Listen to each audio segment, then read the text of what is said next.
Welcome into Sports Time. Bryant and Brett with you in our Family Leisure Studios. Connor helping us out again on the board. We're Sports Time. We're with you for the next 3 hours on this Tuesday afternoon. A lot to get into today. We saw Zach Edey and the rest of that young group for the Grizzlies in Summer League action last night. They'll play again tonight in Salt Lake City against the 76ers. It's Big 12 Media Days in Las Vegas starting today. That will wrap up tomorrow afternoon. So a lot to get to over these next 3 hours. But Brett, how are you today? Brian, I'm doing well, and I've got a friend of mine that's at Summer League NBA action in Vegas, and he said he was going to spend by Big 12 Media Days to see what was going on. Why not? I mean, you can hit up everything. You can hit up Summer League. You can hit up Big 12 Media Days. The Olympic team is out there getting ready for France here in a couple weeks. So, I mean, you can get a little bit of everything done in Vegas this week. And that's a good note, Brian. We are really closing in on Paris Olympics. Yeah. We've been looking forward to it, and we are looking forward to it, and it's getting closer and closer, and not just the golf and the basketball, the other sports that largely just get that kind of attention every 4 years. Well, I'm looking forward to it. Yeah, no, I mean, it's awesome, and that's what I tell everybody. When I get to play steeplechase expert. That's right. Oh, man, steeplechase. I'll be honest, you brought up steeplechase a couple weeks ago, and you didn't know the name of it. You were just describing it. And when you run through the mud puddle. That's right, and I was like, the whole time I was like, what is he talking about? And then that weekend, Munda and I are watching the trials, and that's it. They start doing steeplechase, and I didn't know it when they started, and then I see them jump over and land in the water and keep running, and I was like, that's it, and it's different. It's and we will enjoy it. Of course. Kind of what's your favorite odd Summer Olympic sport? Water polo and handball. Those are my two favorites. I watch it every time we have the Olympics. I love them. I love both those sports. Brian, would you believe if I told you I once was on intramural water polo team? Oh, man, no chance. No chance. That fact. Wow, that's incredible. Almost drowned. Well, how many games do we play? A bunch. Okay, but, all right. Feverish competition.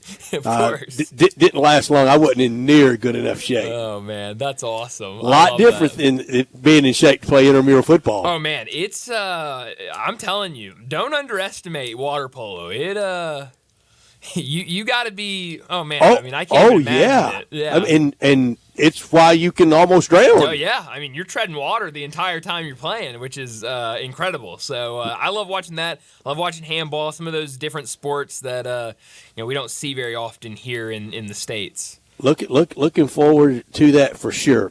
When I told you yesterday, or we alluded to last week, and then yesterday talked about it as well, kind of this starts the downhill slide. Would you believe me if I told you that after this weekend, when the Cardinals play the Cubs in St. Louis at Busch Stadium, it will leave only 3 weekends of home stands left in St. Louis this year? Is that right? 3. Dodgers in August, Seattle early September, Cleveland mid to late September. That's it. That's crazy. Wow. It comes fast, Brett. I'm sorry, 4. Well, I left out Washington at the end of this month. I'm sorry. I left out Washington. So after this weekend, if you want to go to St. Louis, from around here on the weekend, you got Washington, Dodgers, Seattle, Cleveland. 4 remaining all year. That's crazy. That's honestly hard to believe, and it kind of goes back to the thing we talk about it in every sport. I know we talk about it a lot in baseball. We talk. So about you should have said no. I won't believe you, Brett. It's 4. Well, I should have, but I didn't know any better. I had it in front of me. Couldn't see Washington. Same thing, but Brett, division, man. Well, I mean, absolutely. But we talk about it all the time, Brett, of just kind of the idea that some people say when they talk about these, all-star games of we're at the halfway point. And that's not the truth it's not even it comes close. to basketball or baseball, and we're seeing it with something like that. It's not a ton of time left after these all-star breaks, and so you're starting to see who these teams are right now, and once we get out of the all-star break, we'll have the trade deadline right after that, and then it's really going to be go time for a lot of these teams. Who was the Dodgers' opponent for those early March games in Japan to start the baseball season? It was San Diego. Okay, well, that explains it then. Because San Diego, through starting games today, they're at 94 games played. Holy cow.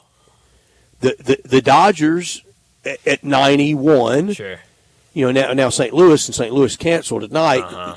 They've played 90 games.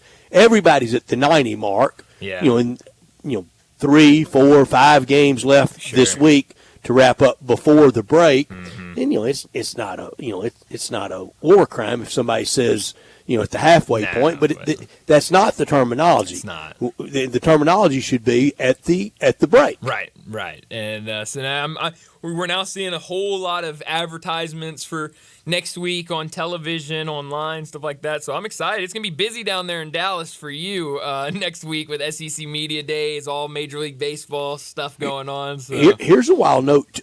If SEC Media Days are the same dates next year, and I would greatly assume that they will be, they will be sharing All-Star Game in Atlanta next year with the city. Wow. That will make it really crazy there. Yeah, no, that would be insane. Holy cow. Because at least with the Rangers, people say Dallas, say Metroplex, but Arlington is it's out removed. There. Oh yeah, no, it's way out there. I think 18 miles from downtown Dallas, so that's removed. Oh yeah.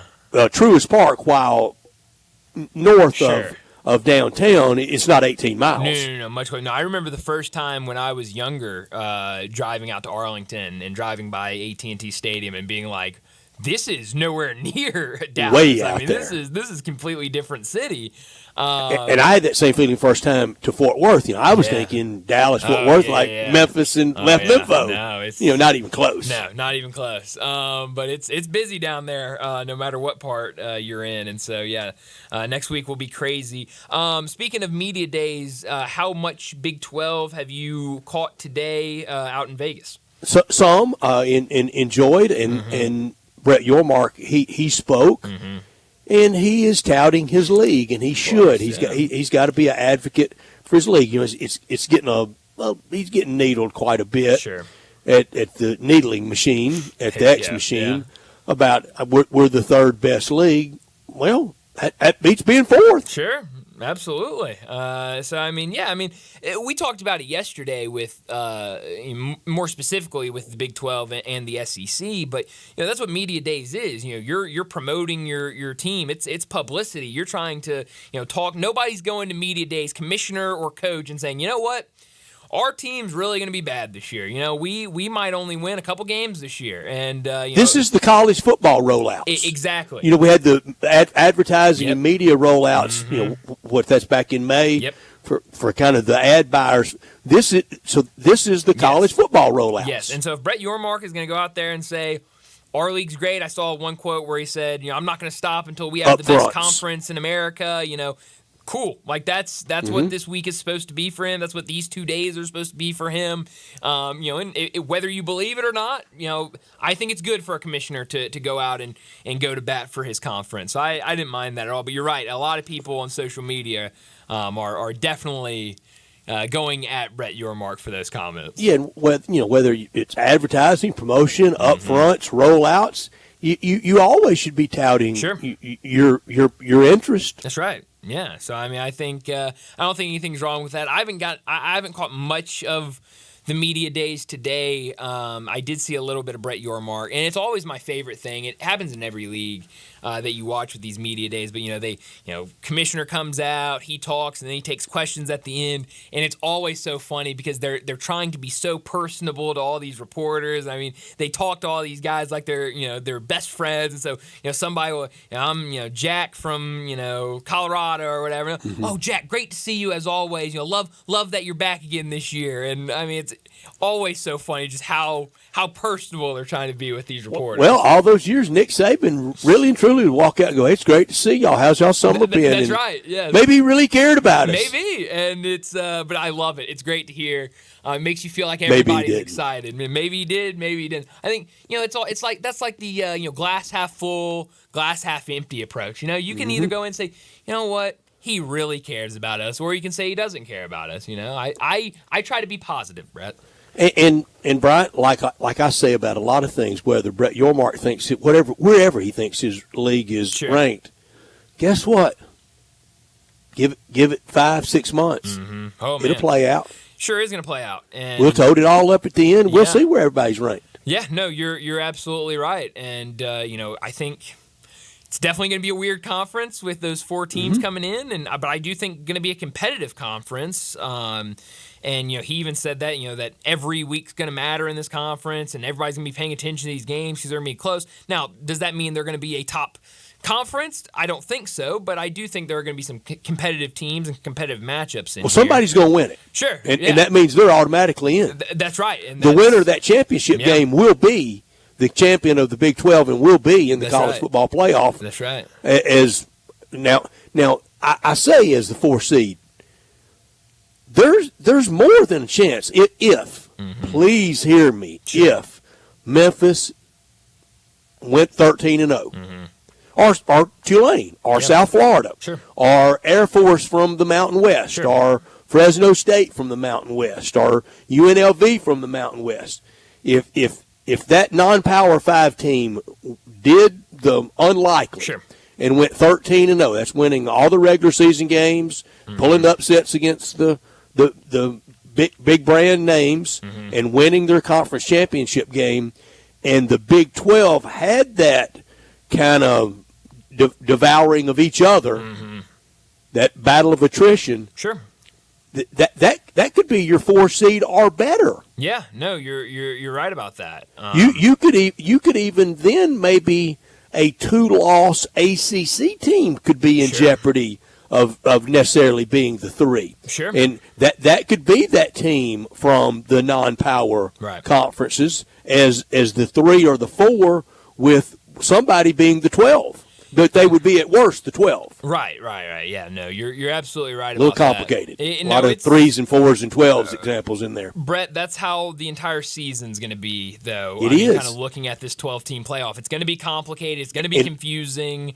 And somebody's going to do, and should, and somebody could really carve a niche out there being bracket wag or being field of 68, being field of 12. I love that.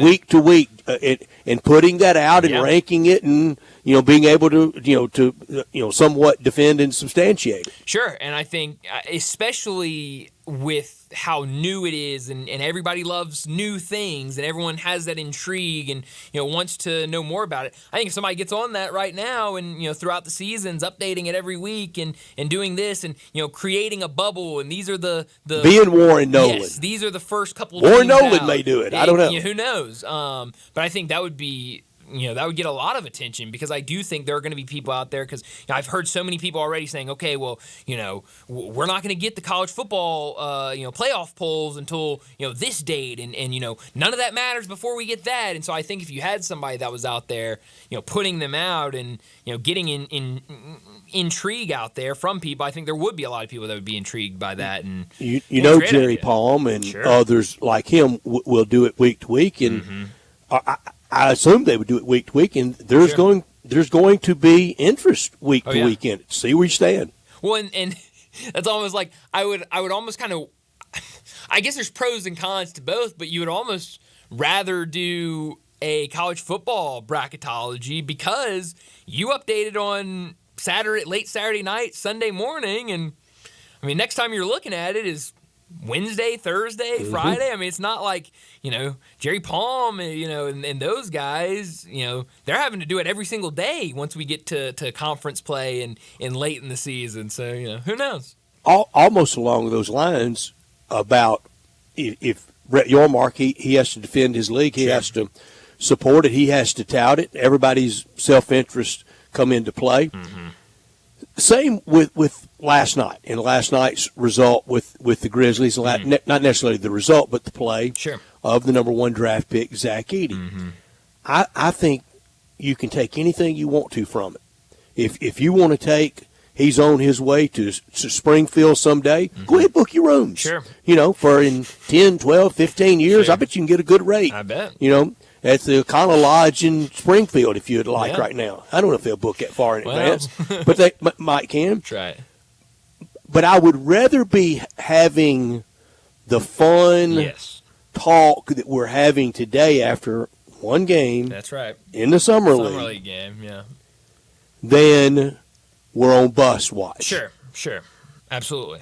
Last night was the opposite of getting on bus watch. Oh, yeah. And I think we've talked about it, and I've seen other people talking about it before. I saw our friend John Varlas tweeted out yesterday of, outside of Bronny James, Zach Edey is the most controversial, talked about pick in this draft. And so it felt like going into last night's game, either you would get the overreaction like we're seeing now of going to be great, yada, yada, yada, whatever. John nailed that. That's right. He absolutely did. Or we were going to get the overreaction of, oh, wow, Grizzlies really went out there and did a number on themselves. I mean, this is an absolute bust. He can't even, do anything. And so you're right. I'm glad we're on the far side of positive because I think that's what you want in Summer League games like this. I don't think at FedEx Forum at Grizzlies headquarters there were any sigh of relief last night. Do you? No. You think one game? No. Oh, man. No. We're already off to a better start than Hashim. No. Sir, I don't think certainly in the front office because but I'd rather have this. Sure. If last night, if last night drives you to buy season tickets, super. Sure, great. But if it had been 1.1 rebound and 5 ugly fouls, right. I don't think you should go burn your season tickets. No, not at all. We've said it, and you've said it so many times. Zach Edey is not going to be the reason or non-reason that people go to games this year. John Morant's going to be the reason. Number 12. Desmond Bane's going to be the reason. These healthy veterans now, which is crazy to even call them veterans, these guys that have been around for a couple years, those are going to be who get butts in seats. And so, I was glad we saw what we saw last night from Zach Edey. It was fun to watch. I'll be honest, Brett, I bet on him to have a double-double last night, and he got there, so that was fun. That was Heck little side wager, and it was a good time last night. I know they got the loss, but but Brett, I hear what you're getting. Summer League double-double. I am. It does choke me up. Summer League double-double. I was sitting there and I saw it. It was plus money. I said, you know what? If he's as great as everybody says he's going to be, why not? He can get a double-double. And so I was getting a little nervous about halftime, but he ended up coming through and pulling it out. So. But it was a fun night. It was.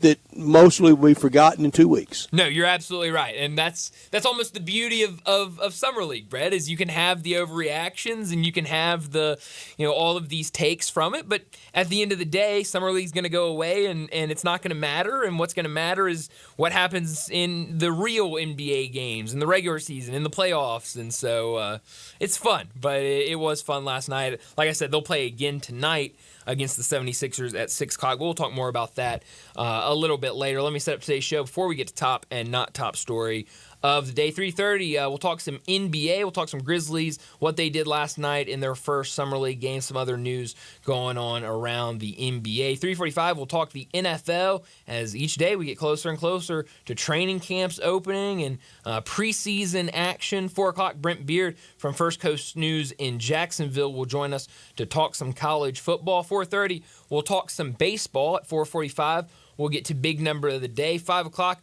Bo Marchant will join us to talk the NFL. Also, we'll rank AFC South quarterbacks and head coaches. At 5:30, we'll talk about what's trending. And at 5:45, we'll wrap up today's show like we always do with Taco Bell Crunch Time. Let me remind you, we're in our Family Leisure Studios where family and fun come together. Summer is here and it's time to party. 24-foot above-ground pools for $19.99. All ladders, filter systems, and robotic cleaners, 20% off. Select in-stock patio furniture up to 50% off. Play gyms up to $1,000 off and patio umbrellas 20% off. Also, 4-person hot tubs only $29.99. And don't forget about the discounted pricing on all in-stock pool toys and floats while supplies last. So head over to Family Leisure, 2120 Whitten Road, just north of I-40.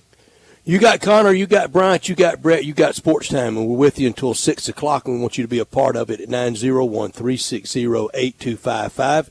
That's where you can text or talk with us at the Sissy's Log Cabin talk and text line. And all our guests will appear at 901-360-8255 at the Sissy's Log Cabin guest line. This hour of our show brought to you every day by Lexus of Memphis at 2600 Ridgeway and online at lexusofmemphis.com. Great offers on all 2024 models and always special leasing options. Drive in luxury and confidence knowing that every new Lexus comes with complimentary first and second maintenance services.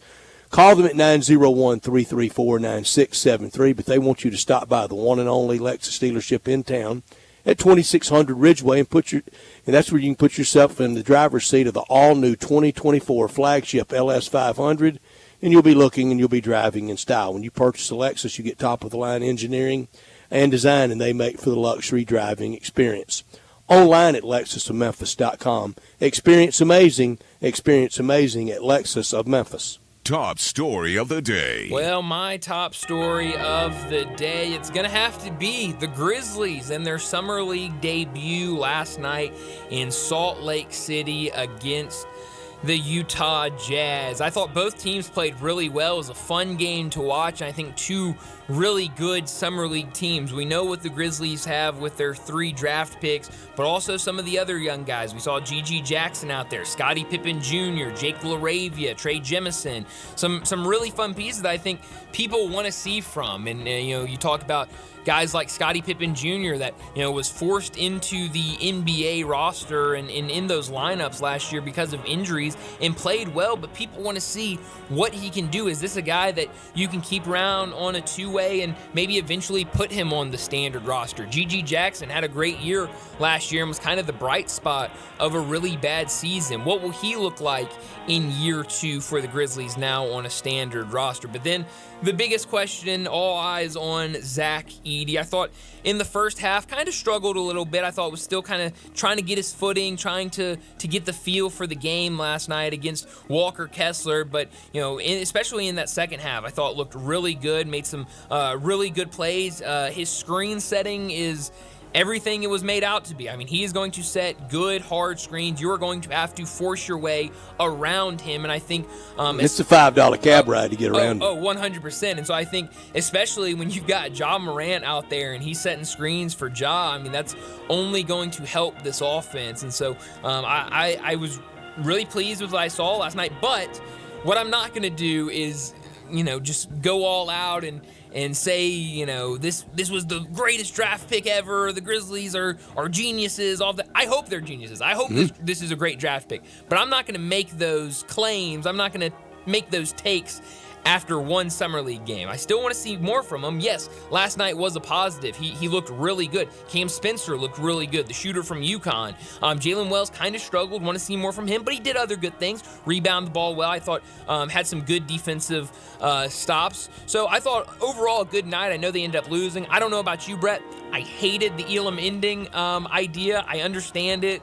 It was cool, but it felt like at times I didn't know if we were ever going to get to 97 points with the way both teams were playing late. But we eventually got there. Unfortunately, though, it was Utah that gets the win. I'd rather have the Elam ending in Summer League than in NBA. 100%. Keep it in Summer League. That's fine. Keep it in Summer League and the All-Star game. Don't bring it to no suggestion box outside Adam Silver's office. Keep that with baseball. I've already understood that that's a baseball thing. The Grizzlies go again tonight against the 76ers. It'll be interesting to see how much Zach Edey plays, how much some of those other guys that got a lot of minutes play tonight, or if we'll see some of those other guys that didn't get to play last night, like DJ Jeffries, who I know a lot of people were excited. He was on the Summer League roster, so not sure what this lineup will look like tonight, but it will be good to see. And tonight they'll be going up against David Jones, who had a nice night last night for the 76ers. My top story next week, in fact, a week from tonight, will be the baseball All-Star game, as we mentioned, in the Dallas area. There will be a lot of new names, a lot of new faces. And then later this month at the Paris Olympics, there will be some new names on the United States version of Dream Team 2024. But it'll also be the last ride, probably the last ride, for players like LeBron James on the Olympic stage. Same for Steph Curry, probably for Anthony Davis. And with the injury problems he's had through his career and having done it, how much would Joel Embiid really want to be around for 2028 in Los Angeles for the Olympics there? Kawhi Leonard, probably his last time. I don't know if he'll be in the league in 2028. Probably not. Then we'll make room for other players But this also, we'll have to watch this when we get to the Olympics basketball in late July, early August. This will be the last year that the United States will be the prohibitive favorite to bulldoze everybody at the Olympics. Yeah, you're right about that. France is coming, Canada's coming, and it's going to get competitive after this Olympics. Not top story of the day. Well, my not top story of the day, it's got to be Big 12 Media Days. It started earlier today. It will wrap up tomorrow afternoon. 16 teams in 2 days. But like I mentioned earlier, I haven't gotten to see a ton of it. I did get to hear Brett Yormark earlier today with kind of his opening address to the media. Some things that I thought were interesting. He said that he thinks he has one of the best conferences, especially in football, but also said he's not going to stop until he has the best conference in all of sports. So, I guess motivated. What would you call the home base, hometown of the Big 12? And not just where the conference offices are. That's a good question. Wouldn't call it Vegas, would you? Certainly would not call it Vegas. I'm thinking maybe somewhere in Kansas, maybe. I don't know. Somewhere certainly middle of America. Kansas City? Las Vegas. Kansas City, I think, could be a but good one. The state of Mizzou is SEC. Yeah, that's why I was saying maybe just somewhere in the state of Kansas. The SEC corporate offices, or offices we know are in Birmingham. That's right. But the home of the SEC network is in Charlotte. Yeah, that's right. Yeah.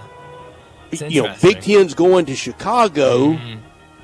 Have Northwestern, they have the Illinois influence, they have all the Big Ten influence. But is that really the heart of Big Ten country? No, not at all. No. Nobody thinks when you say Big Ten, nobody thinks Chicago. We've all kind of balkanized ourselves with this. No, we absolutely have. Because I would say the heart of SEC now is Atlanta. I think you're absolutely right. I would agree with that. But definitely for the Big 12, not Las Vegas. No. Some other things that were interesting, though, from today. Mike Gundy told ESPN that Ollie Gordon will play. He will not serve a suspension after being arrested a week ago for a suspicion of a DUI. So that was interesting. Ollie Gordon, they also said they brought him here to kind of face the noise, answer the tough questions from media. And what I've seen, he's done a good job of doing that. Also, a lot of questions of why Florida State isn't going to take... Here's a dirty little secret. There's really no tough questions in any media days. No tough questions, but it's a good line. Another thing I saw, though, ACC Media Days, DJU not going for Florida State. A lot of people questioning that. He put out a statement earlier today saying that the real reason he wasn't going to ACC Media Days is because he wanted to give those players from last year's team that opportunity to go. He said they were the ones that won the ACC championship last year, and they should be the ones at Media Day, which I really like that answer from him. I do too. My not top story, and I kept it for not top story, big story, important story, and it's this. You can't teach 7-4. And Zach Edey, he had a good night in the Summer League, but let's not try to figure out if he needs his number retired or a statue built or both. Let's just enjoy the good night, very solid, at the NBA equivalent of spring football. No, that's right. That's exactly what it is.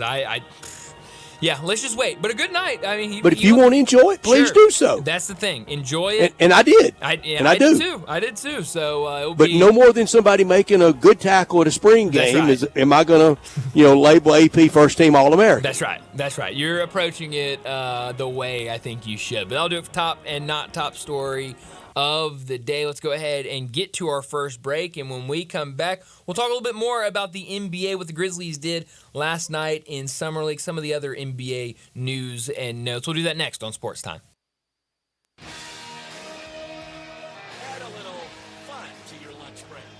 Join Johnny Radio for Sports 56 Happy Hour from 11 to 1 every weekday on Sports 56 and 98.5 FM. Locally owned and operated for over 40 years, Automatic Gates Construction Construction tailors custom gate solutions for all your residential, commercial, and industrial needs, including repairs, maintenance, and installation. Automatic Gates Construction specializes in designing and installing automatic gates and fencing that seamlessly blends security, functionality, and aesthetic appeal. Elevate the safety and efficiency of your property with a premium gate solution. Automatic Gates Construction at myautomaticgates.com. When you think about insurance and you want great value without sacrificing great service, I want you to think one place: the Eflin Insurance and the entire Eflin Insurance team. Matt and his group of professionals will access 10 leading companies to find the right home and auto program that fits your budget and your absolute needs. The Eflin Insurance team, the number 386-GER, 386-4777. All right, when it comes to getting life insurance for your family, a lot of excuses can get in the way. But ask yourself this: if something were to happen to me, who would pay the mortgage, the kids' education, and the other bills? Then forget the excuses and check out Ethos Life, the online, easy way to get life insurance in 10 minutes. Ethos has rates that you can afford, like a $500,000 policy for a 40-year-old male starting at $1 a day or $30 a month, with a few health questions and no medical exam. Get your free quote right now at checkethos.com. That's checkethos.com. Not available in all states. Rates do vary. Nestled in the heart of East Memphis, located corner of Park and Cherry, is a beautiful residential neighborhood. I'm here at Town Village Audubon Park interviewing a new resident, Carolyn. Share with us why you chose Town Village. Well, if your parents or special friends need to make that big move, let me share with you my experience. It was tough for me to leave home, but then I discovered Town Village. I would like to highly recommend Town Village to you and your loved ones. After looking at all the amenities and meeting all the people and staff, I was hooked. From restaurant, bistro, 3 meals per day, housekeeping, transportation, security, health care, physical therapy, exercise room, and even a heated pool and spa. Come see us and make your new home in Town Village. Visit us and call Daniel at Town Village Audubon Park at 901-374-7342. There's no place like home, Town Village. Now back to Sports Time on Sports 56 and 98.5 FM. This hour is brought to you by Lexus of Memphis. Here are your hosts, Brett Stack, Sportsworthy, and Brian Davis.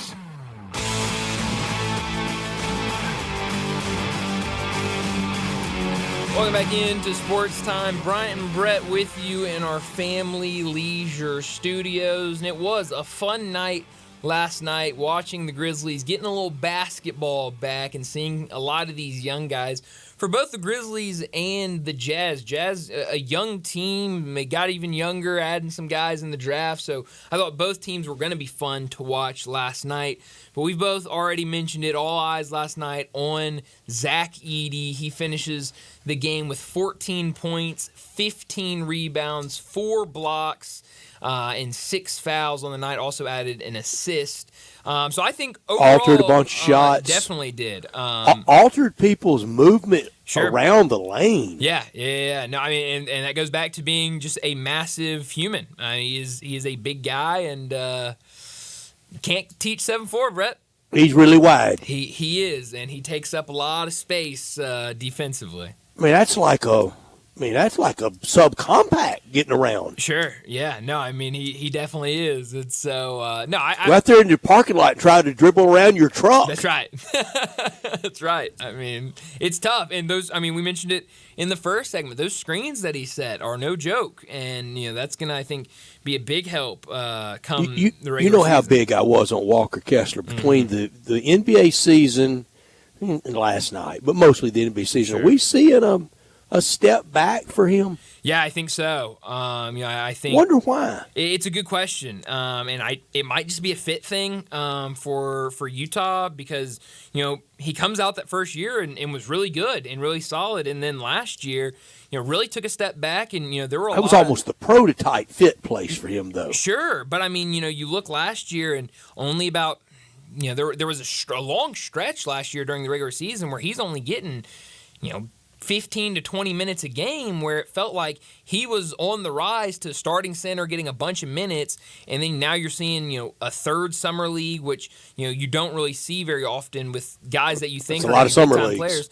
It's a lot of summer leagues, and then you have the Jazz openly talking about how they want to trade him, and any offer, bring him for Walker Kessler. So, I definitely think you're seeing the step back, and I just, I'm like you, I really don't know what has happened over these last couple of years. What's Scottie Pippen Jr.'s role next year for the Grizzlies?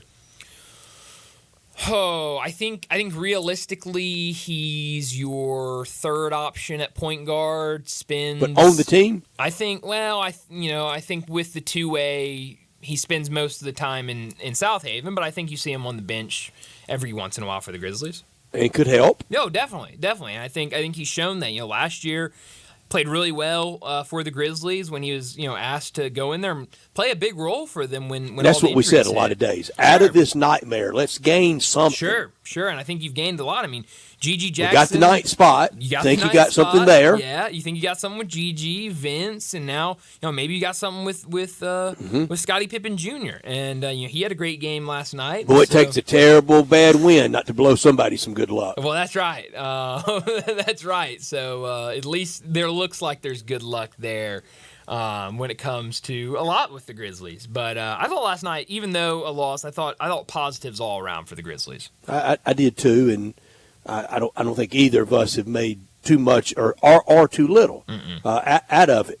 No. And if it sold one jersey last night, that's good. Oh yeah, at the team store. Definitely. I mean, I think anything positive just makes this better for the Grizzlies and for Zach Edey. And we talked about it. There were a lot of people that liked this pick. There were a lot of people that didn't like this pick, and I've already seen some people that are wanting to kind of start changing their tune on it. I'm not there yet, but that's good. If that game makes you a believer in them and you want to be a fan of them now, I think that's great. Good for you. Prove me right or wrong. Sure, yeah. So I think that's great. Nationally, do you think there's a lust for him to fail? I don't think so. I think I don't think there's I don't think people are wanting him to fail. I think there are some people that don't believe in him, but I think there's a difference. Pick at it. Sure, I think there's a difference though between. You used a 9 for that. Yeah, I think there are those ready for that. I think there are they got those stories written. Sure. But I don't know if it goes to the extent of watching every game going, oh man, I hope he has another bad game. I hope he has a bad game. I hope this, that, just so I can be right or whatever. And I'll say it again. I said it the day after the draft. I said it going into the draft. So that covers me. Sure. There are going to be nightmarish box scores for sure. somewhere out there next year for him. For sure. Because the Grizzlies are going to get in that kind of rapid pace game that's not at all built for him, that he really serves no function in, maybe except for the last few minutes of bump and grind time. That you're going to look at the box score the next day and it's going to be 2-2-2. Sure, absolutely, and that's just. And you go, what'd he do? Sure. Well, last night not much. Yeah. But what about 2 weeks ago or 2 games ago? Sure. Or 2 from now? Yeah, and I think that's what you want to see. I think at least what I want to see is him being able to stay out there defensively, showing that he can guard defensively in the NBA and they can leave him out there and feel comfortable with it, and seeing him improve over the season. And whether that's game to game you're seeing improvements, or maybe it's a good game here, a couple bad games, but then you're seeing over a month span, over a couple months, you're seeing improvements. That's what I care about. If he comes out and has a game where he's got a donut for points and has 4 rebounds and only played 10 minutes, fine. Let's see what happens the next couple of games. I just want to see that improvement. But that might be a game that Jaren Jackson has 40 in. Absolutely. So what of it? Yeah, and so I think that was kind of how everyone tried to sell Zach Edey to me when he was drafted. Of you don't need this guy to go out and be superstar. You don't need him to go out and be the savior for this team. Play a role. You just need him to play a role. This is team basketball when it comes to him, and so I think that's what at least I'm going into it wanting to see from him. And with the new offensive firepower assistants, they're going to get in a lot of those. Sure. And now the old race to 100, that's over. Mm-hmm. It's about a race to 115 that's now to win an NBA game. Next year, let's say he starts 60 games. Okay. So that means 60 opening tips, right? Yeah, that's right. How many opening tips would he win out of 60? I think he could win. I think he A bunch. could win about 50 of them. A bunch. Yeah. That's going to be and everybody keeps up with that. Sure. That'd be something fun to keep up with. No, it will be. I mean, like you said, he is a big body and is athletic enough to get up there and win tips. And so I know in college it wasn't even fair. Trying Just to do a jump ball start for the him. game handing the ball to him. So no, it'll definitely be a little more difficult in the NBA, but I do think he can win a ton of them. Do they have a summer league MVP? Vegas does. I think Vegas does. But I don't think Salt Lake City does. So we could see it in Vegas.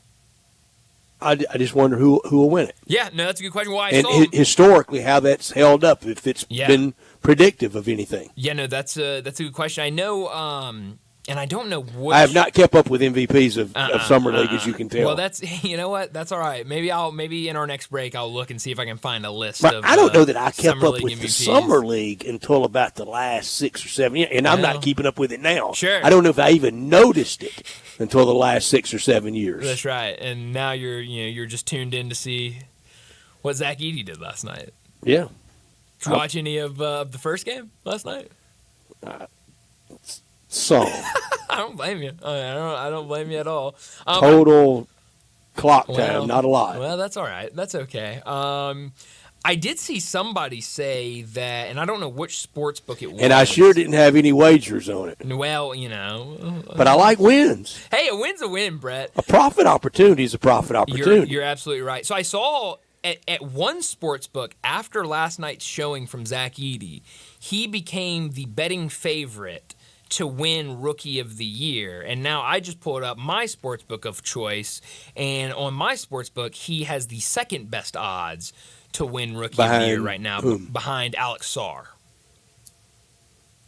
And this year was a big player that won it. Mm-hmm. And I said during the nightmare of last year, Sure. let's get a draft pick that Sure. we have somebody in the running next March for Rookie of the Year. Yeah. Then after the pick, I didn't think it would be Edey, and now he's second odds. Well, still very early, but yes, already up to second odds. I think after the draft, he had like 8th or 9th odds. I think it was about par for where he was picked. I think it's a little heat of the moment, but I'm not think arguing so. with the books. Hey, again, if you want to be excited about it, if you want to jump to the odds, They track and keep up with all this for a really good reason. They sure do. So, who knows? It's not just fuzzies and giggles. That's right. But looking at this list, 1 out of the top, let's see, 2, 4, 6, 8, 10. 1, 2, 3, 4, 5, 6, 7 of those guys in the top 10 right now haven't even played a summer league game. So I'm sure this will fluctuate all over the place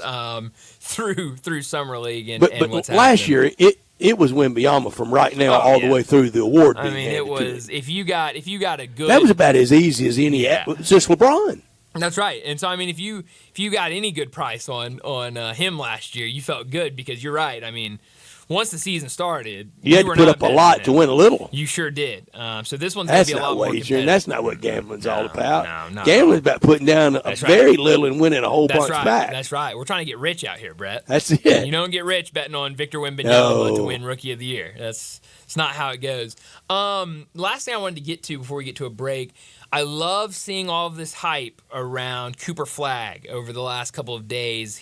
Cooper Flagg mania is taking over. It's going to be incredible next year, Brett. I mean, all right, his 1 year at Duke. The Dukies will love him, of course. But the 1 year at Duke, will it make everybody else outside of Dukies detest him? I don't. Or will he be so good he can cut through the Rorschach test of Duke hatred? I think he'll be able to cut through it, and maybe not only because of how good he is. I think also just kind of like the limited time there. And it's 1 year. Yeah, just being there for a year. I don't know when he checked in for second semester of summer school. But no, he's going to be there 1 year, and he doesn't need an apartment in Durham next May. And and Brett, here's the peek behind the curtains.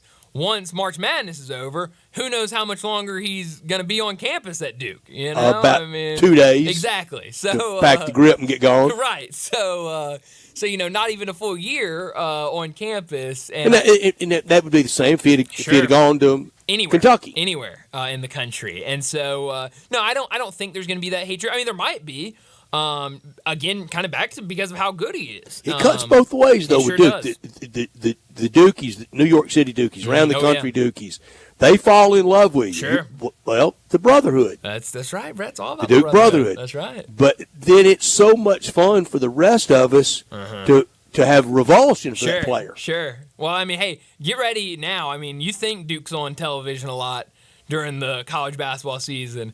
Every game's about to be on television with Cooper Flagg playing. I mean, you're right. Yeah, it's going to be spots. I mean, it's going to be Duke practices running on ACC Network. 100%. And I mean, and you ride it when you can. Sure. And I mean, but just watching him in these scrimmages against Team USA, I mean, going up against Anthony Davis and Drew big Holiday, grown men. I mean, it's crazy, and he does not have a fear in his eye. I mean, this is a 17-year-old kid that has not played a single college Did you go see him last year when he came through Memphis? No, over at the fairgrounds? I wish I had. But we should have done that. I wanted to. I had planned it. Just so we could say we did. Oh, yeah. And I had planned it out. I know there are a lot of people who are saying they did that didn't, just where they can say they did. Sure. But, I had planned it out. I had a couple buddies. We were going to go see it. And then I think something popped up, and I couldn't end up going. But I did want to. I had it circled because that was the guy.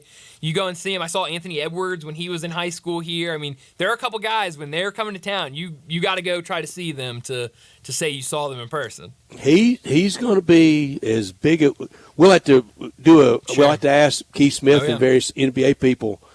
The league of can't miss. Yeah. He's getting ready to join. Oh yeah, no, absolutely. It's at the top. It 100% is, and it's going to be fun to watch. But let's go ahead and get to a break. And when we come back, we got to talk some NFL news. We're getting closer and closer to training camps opening, so we'll talk about that next on Sports Time. Join the voice of the Tigers, Dave Woloshin, for Wolo and Friends. Weekday mornings from 10 to 11 here on Sports 56 and 98.5 FM. Looking for a high-efficiency planting solution? The Case IH 2150 Early Riser Planter combines the industry's most accurate planter technologies with a rugged row unit for fast and uniform emergence. The Case IH 2150 Early Riser operates at your speed and adapts to unique field conditions so you can maximize your yield potential.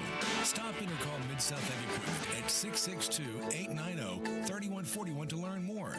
That's Mid-South Ag, your Case IH Equipment headquarters. Home ownership. At Progressive, we know it's part of the American dream.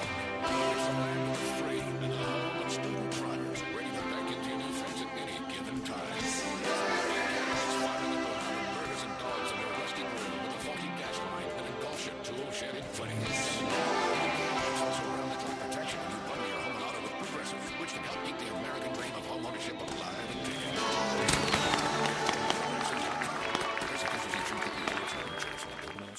This radio commercial was made to convince you to stop speeding.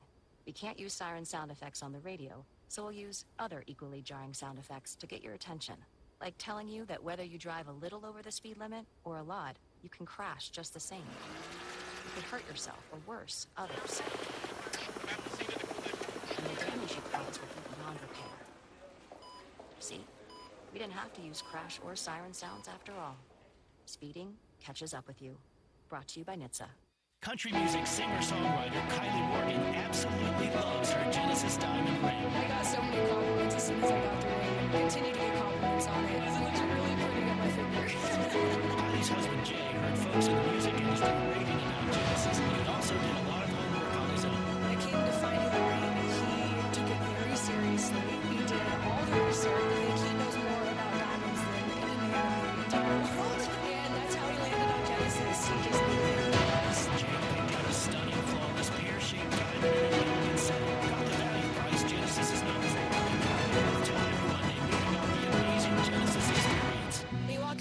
basis, you can just feel the happiness. You know that they're helping find something that symbolizes the love that you have for your partner, and you can feel that as soon as you walk through the door.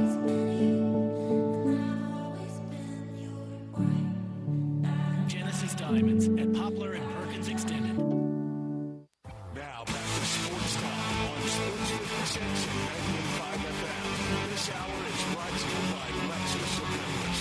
Here are your hosts, Brett Stark, Snoresworthy, and Brian Davis.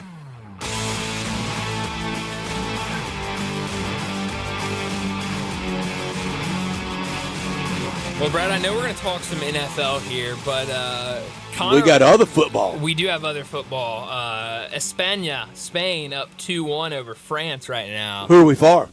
Spain. But we're Oh, fine. you're in great shape. If France ties, we actually, how about this, Brett? And this, I don't even know why I'm telling you this. 2 minutes into 5 minutes of extra time, Brian. We have Live, local, late breaking that's right, here. on Fox. We have Spain to either win or tie. If they win or they tie, we win money. So we are in perfect shape right now. Brian, I'm going to go CNN's John King at the big board election night. Call it for you. I think so. I think you can call I don't it. think you can lose it. Actually got it at plus money.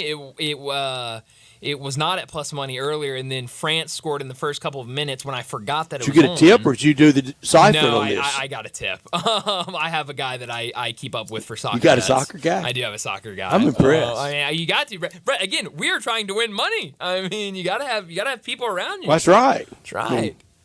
If you go to the doctor, you got to go to a specialist, don't you? You're absolutely right. I was also made aware during the break. Connor let me know. He said, you're talking about that if there's a Summer League MVP, like Brandon Clark didn't win Summer League MVP in 2019. Had no idea. That's news to me. Is that right? I guess so. Oh, thank you. Thank you, That's right. Connor. Yeah. Congratulations, No Brandon idea. Clark. That's right. BC. How about that?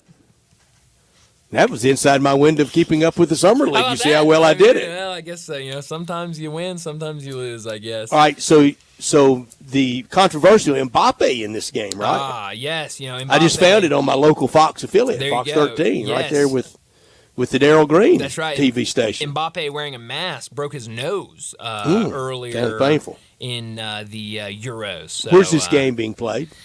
Germany, I believe.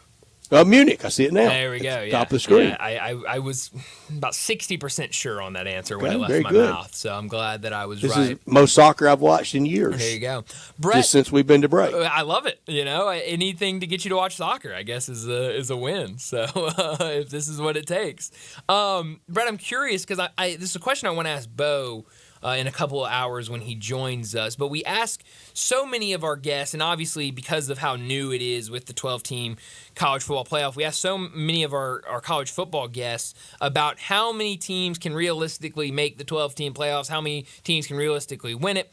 In the NFL, going into this season, how many teams do you think realistically can go into the season saying we are playing for a championship this year?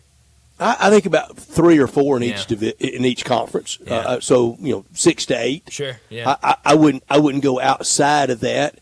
And the division we're going to rank quarterbacks and coaches today on, I don't think there's a potential winner out of that. No. Not to win at all. No, I don't think so. AFC South. Yeah, and so I don't think. I mean, looking at that, I think. Little soon for anybody there. Yeah, it seems like. I mean, I would love to see the Texans kind of make a run in the playoffs, but I don't see them, going all out. And About a year or two soon for it feels like it. So I would agree with you on that. I mean, realistically in the AFC, I mean, I think Chiefs are there. Got to be. Ravens. I'm starting to Jets? lose. Maybe the Jets. If he's upright. If he's upright, I mean, it just feels like you're so burned right now with what last year was after the injury. I'm kind of starting to be out on the Harbaugh Bills. Magic first year? Maybe. I mean, it wouldn't surprise me What if it if? happened. That would be that'd be incredible. something on the resume. Oh, yeah. Go college national championship, Super Bowl it'd be- championship, back-to-back That'd be years. incredible. Take that, Nick Saban. That'd be unbelievable. And that would Take that, Kirby Smart. When you going to do it? Oh yeah, I mean that would put him in a category by himself, just because of how incredible. And it I would don't be. think that's going to happen, but I think I think would be surprising. they'll be better. They'll be He better. really wants to run the ball. Yeah, he does, which is he's talking. I mean, you've got that good a quarterback back there, and he's talking about they just have to run it a lot better. Yeah, no, it's going to be. I'm excited to see his team this year and kind of what that Chargers team looks like with him.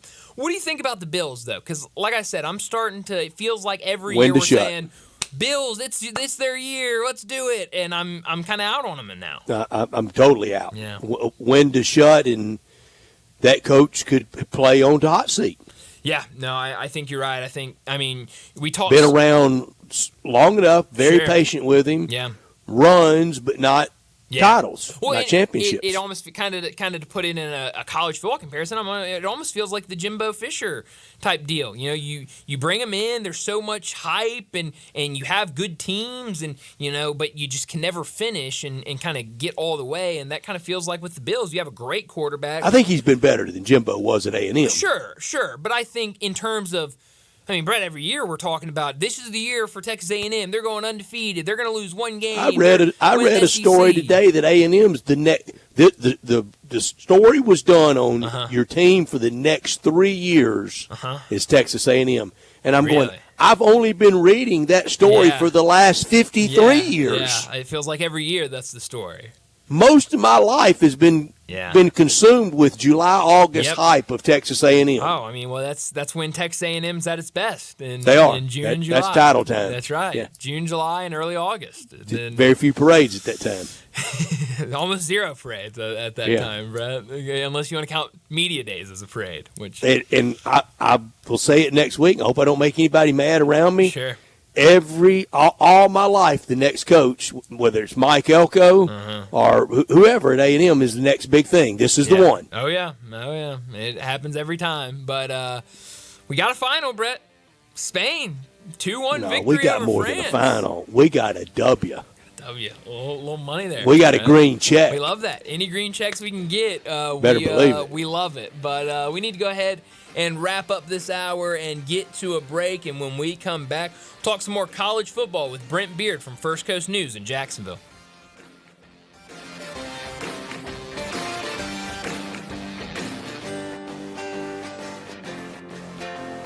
This Sports 56 traffic report is brought to you by Luttrell Belting. They keep you moving. You or someone you know or care about has dealt with a difficult divorce. When facing divorce, you need the attorneys at Rice Law.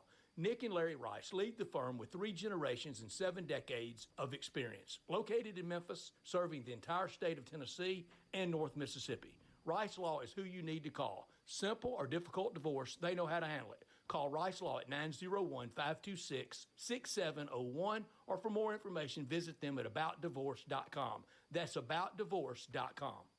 This is the story of the one. As head of maintenance at a concert hall, he knows the show must always go on. That's why he works behind the scenes, ensuring every light is working, the HVAC is humming, and his facility shines. With Granger's supplies and solutions for every challenge he faces, plus 24/7 customer support, his venue never misses a beat. Call Granger.com or just stop by. Granger, for the ones who get it done.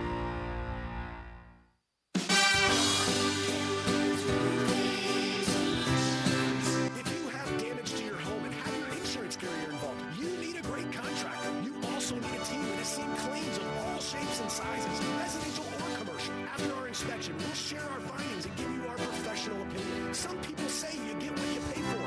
However, our opinion is free. Trust the name you can depend on, like the tens of thousands of families Brian and I have served over the past 20 years here in the Mid-South.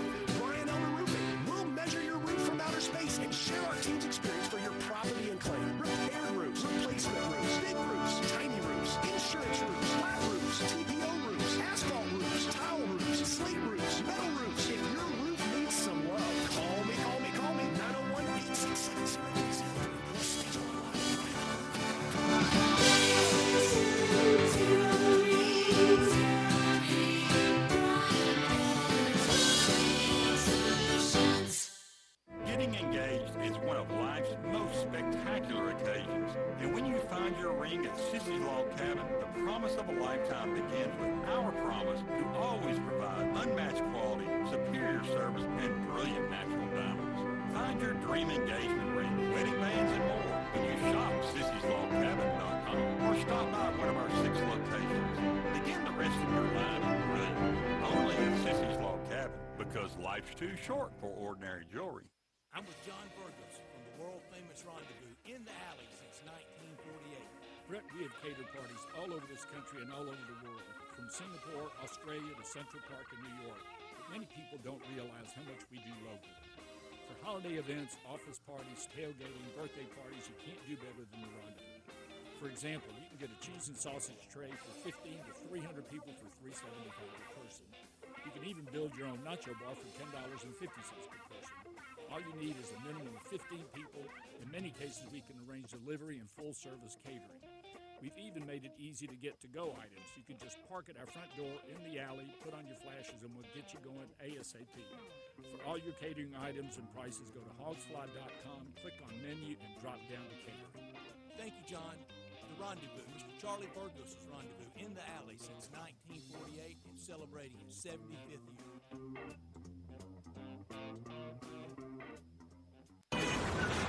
Sports 56 traffic.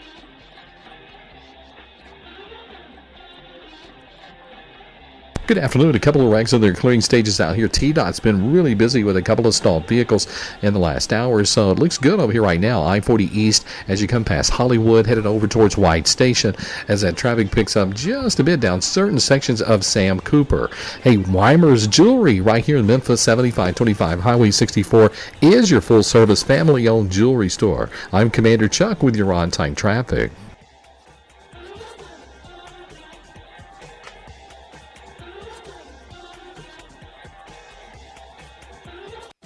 Sports 56, WHBQ Memphis, and W253DF Memphis, Flynn Broadcasting Stations.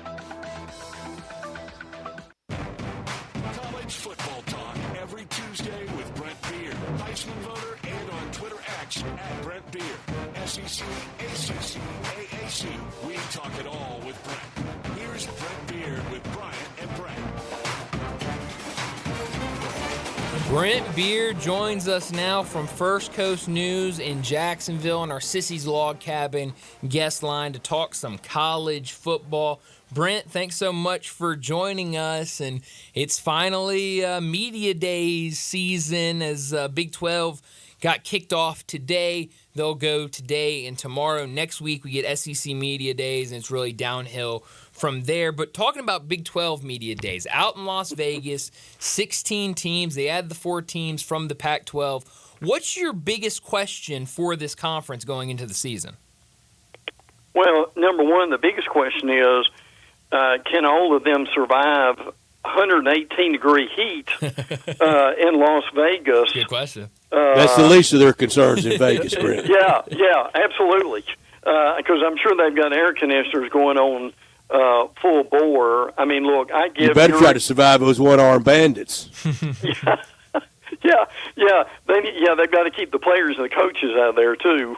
There are a lot of questions, and there are some exciting teams who are going to be trying to win it all. If you asked me to pick a team to win that right now, I'd pick Utah. Yeah. I think they're as good as anybody in that situation. Now, they're probably going to survive because they've been somewhat, shall we say, proactive in what they needed to do. It's not perfect. They're not the Big Ten. They're not the SEC. But still, and look, like Gundy at Oklahoma State, obviously Winningham at Utah. You've got some of the longest tenured coaches in college football in that league, and they certainly deserve, I think, a lot of credit for just what this league's going to be. And look, are they going to be great? Probably not. But I just give them credit, guys, for surviving the way they have. I do too. And Brian and I basically started this show. We came to praise Brett Yormark today, and not vilify him. He, out there making the rounds, saying they're the third best conference in the country. We should be touting his conference. And we remember a time where we were trying to figure out which big time national job that Matt Campbell at Iowa State was going to take. Chris Kleiman at Kansas State. I think a lot of people are really impressed with his coaching ability. For Kansas to even heck, to almost still have a program. Yeah. Lance Leipold has done a good job. It really has. We remember one summer of conference realignment conversation, I think 2010. We had Chip Brown on with us last week from 24/7 and covering Texas. That was the summer that Kansas was going to be out in the wilderness. I mean, we're talking about playing basketball in the Mountain West. Well, it's a fascinating group, and we haven't even mentioned UCF. Now, they're going to get a lot of attention. Gus still there? Yeah. That's why I hadn't mentioned it. That's pretty good, Brett. Now, KJ Jefferson coming in, and a slimmed down KJ Jefferson, I think, is going to make a difference with them too. But you've got the guesses right now: Utah, Kansas State, Oklahoma State, Kansas, and Arizona are their top five. There's some real love right now for West Virginia. And I think that's deserved. But, again, now we're trying not to get into this too deep, into a rabbit hole here, but you've got Colorado at number 11. They're 11, and they'll get probably as much or more than the conversation as anybody will.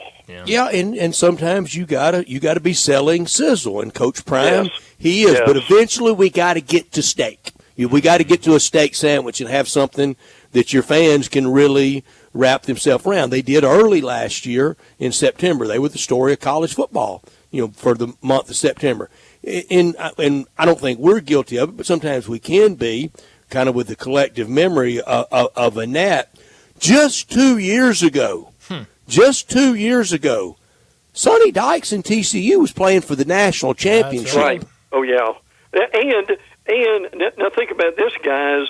How many years ago was Cincinnati playing Alabama in the playoffs? Great point. Yeah. Great point. So this collection, this hodgepodge of this from over here, and just the idea of BYU and Baylor in the same conference kind of blows my mind. But they've cobbled it together, and I think are we know they're going to have one team in. Mm-hmm. Oh yeah. Well, and listen, here's what, and again, I give Brett Yormark credit for this. He is, and this is where we're going with commissioners. This is not like Jim Delaney, and I give Jim Delaney a lot of credit for what he did with the Big Ten. But Yormark is a TV guy. He is a media guy, and he understands. And he talked about that their next TV deal, it won't be to 2030, but that'll be here if we turn around, that they're exploring, here's a new word, bifurcating football and basketball, selling each separately, guys, as packages to a media network.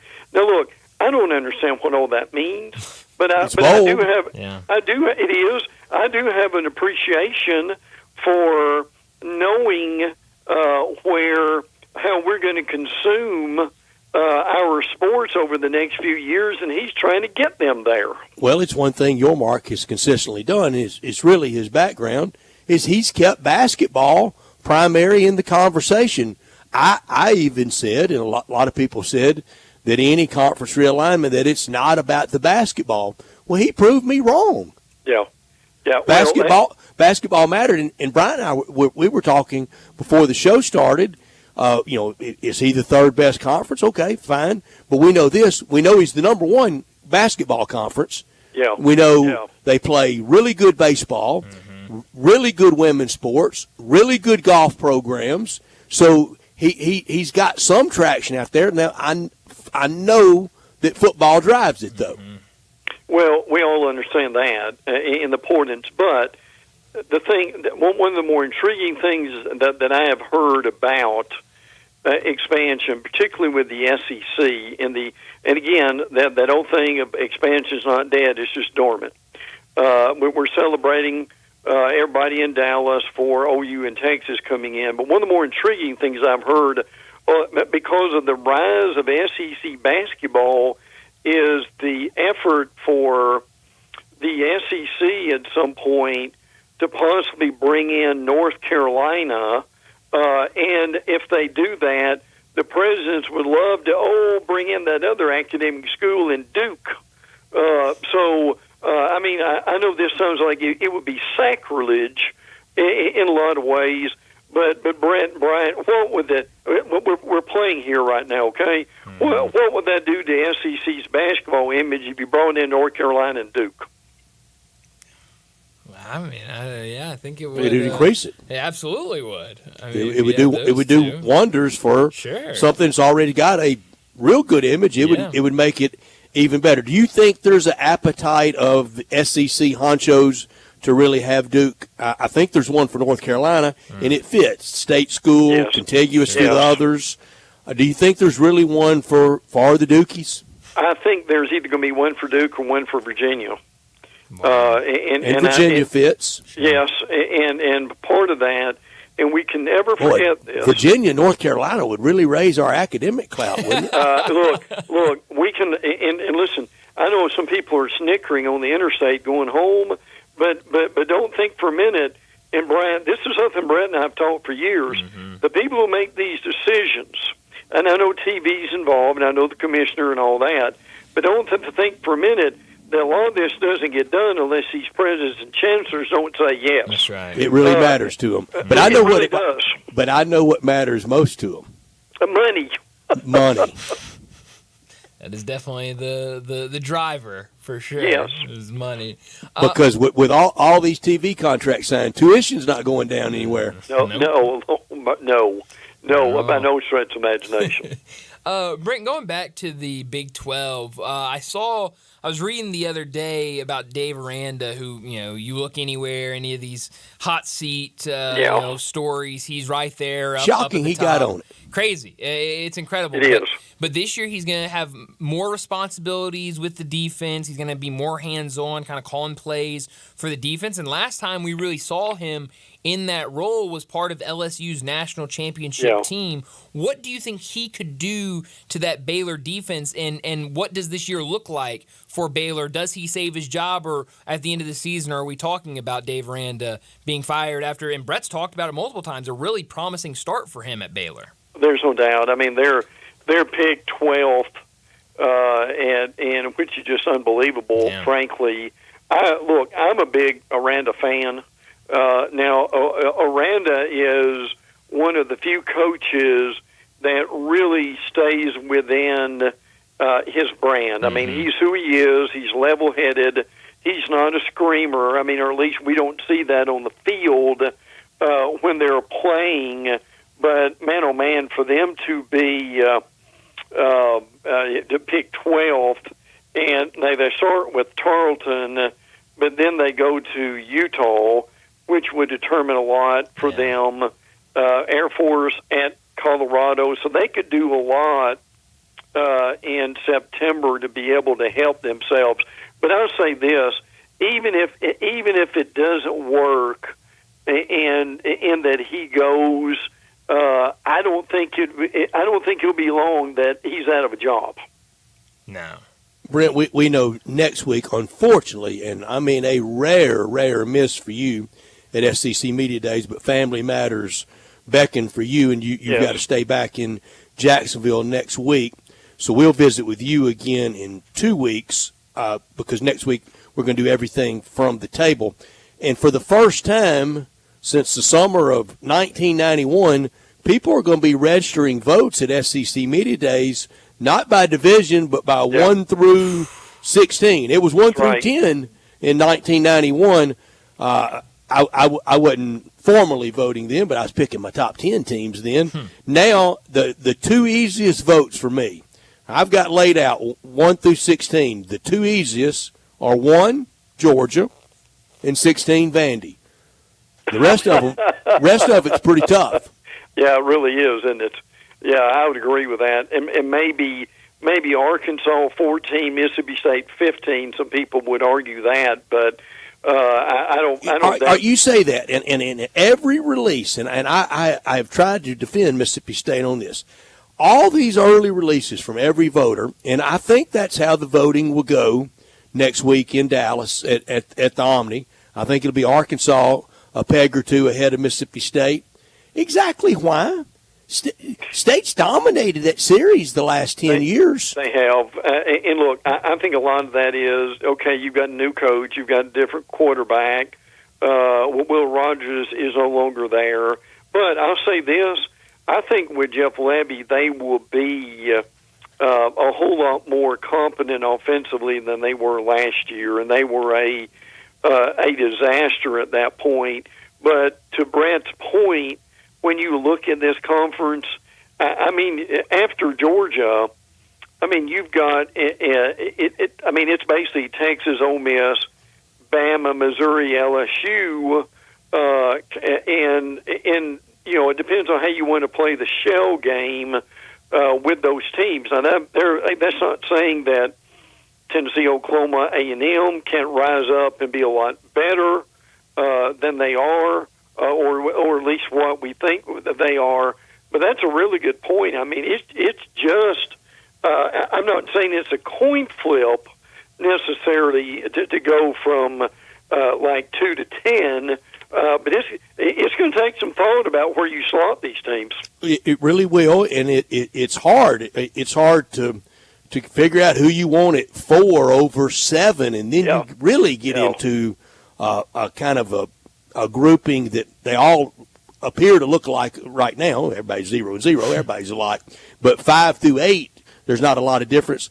The good people at SEC Unfiltered, they released their rankings, and it had number 1 Georgia, it had number 16 Vandy, so the easy part's done. It had number 2 Ole Miss. Wow, really? Wow. That's not Brett and Bryant. That's not. Yeah. You know, that's not the Clarion Ledger. That's the people at SEC Unfiltered. Had Ole Miss 2, Texas 3, Alabama 4, Tennessee 5. Wow. Well, that's fascinating. I mean, in most of the magazines, you got Tennessee like down towards 7 or somewhere at that. So, and even the Tennessee beat writers have said they think they'll be good with Nico, and I wish Nico was coming, but he's not.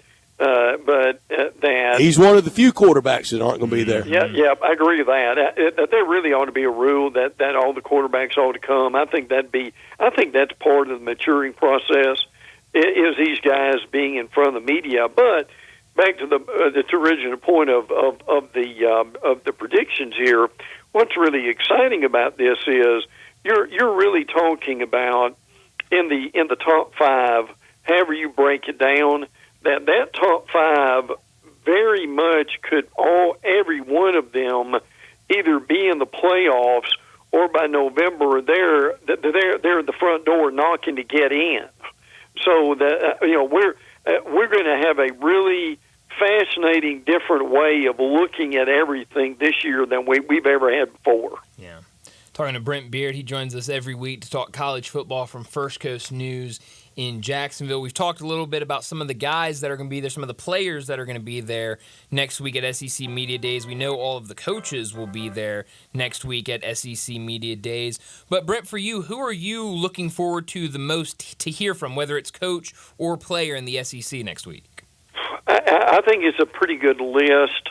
I mean, I think it'll be interesting to see how Peyton Thorne of Auburn deals with the media. People will really like Graham Mertz. Now, what would have really been funny, and he would have never admitted it, but what if Georgia had taken ETN, their running back that transferred from Florida, and the jab invisible jab that Kirby would have been giving Florida with that, but Mertz he'll do a really good job, it'll be fascinating to hear from like Garrett Nussmeier. I think Trey Harris. Now, Brett's obviously heard from Trey Harris. I'm going to be very interested to see what you've got there too. Luther Burden at Missouri could be in the NFL right now. Sure. Frankly, he sure would. Brady, he's that good.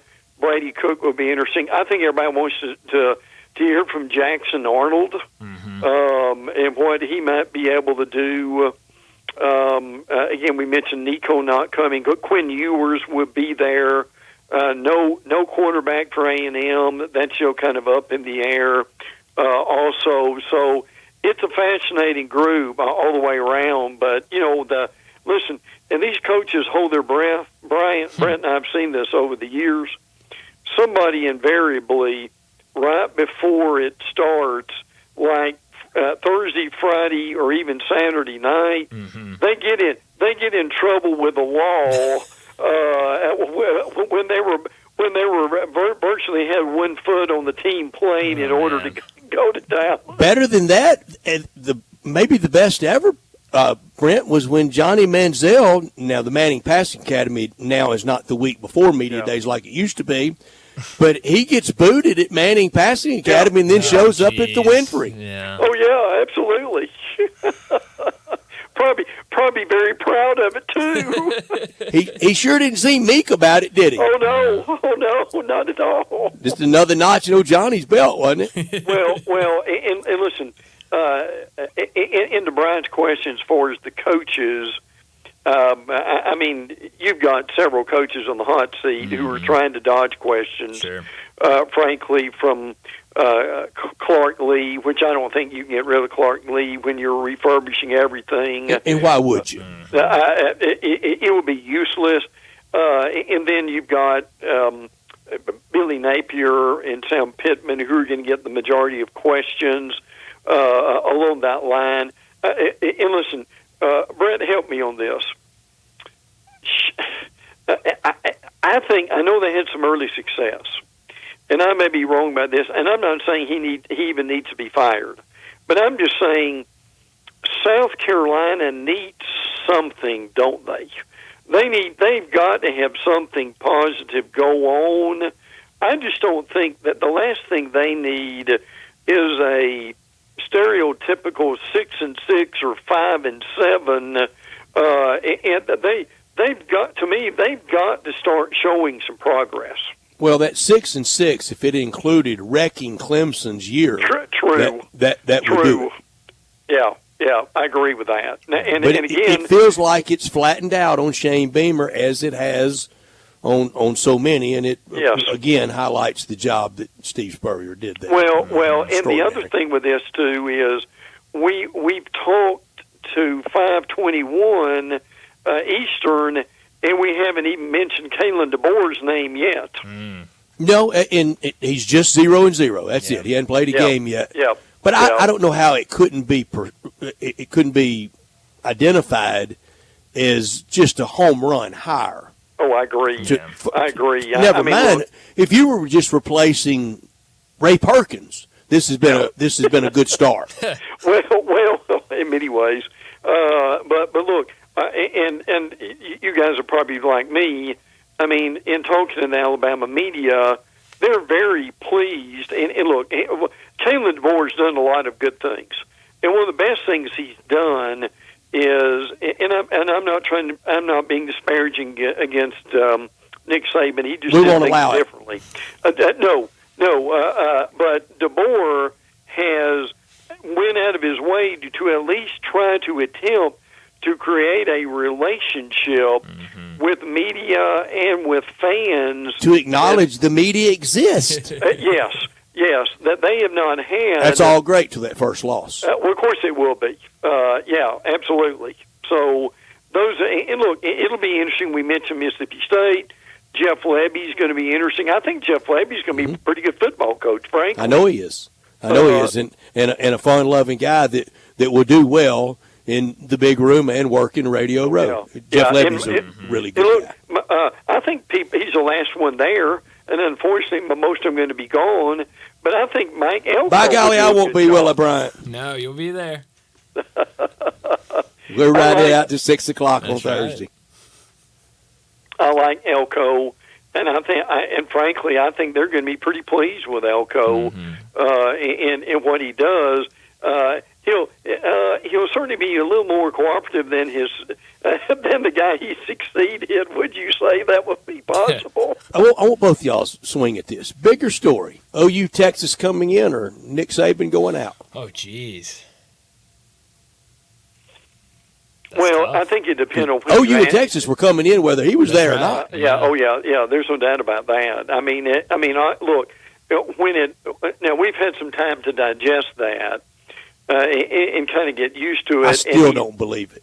I still don't believe it until Greg Sankey says the Alabama football coach, Kalen DeBoer, and he walks on that stage. I won't believe it. Well, I think what eases some of that is he's still going to be around and getting a pittance, $500,000 a year for helping Alabama. But where he is really going to shine, and they need him badly, is on game day. And what he's going to do to transform game day into a better situation. Make game day great again. That's right.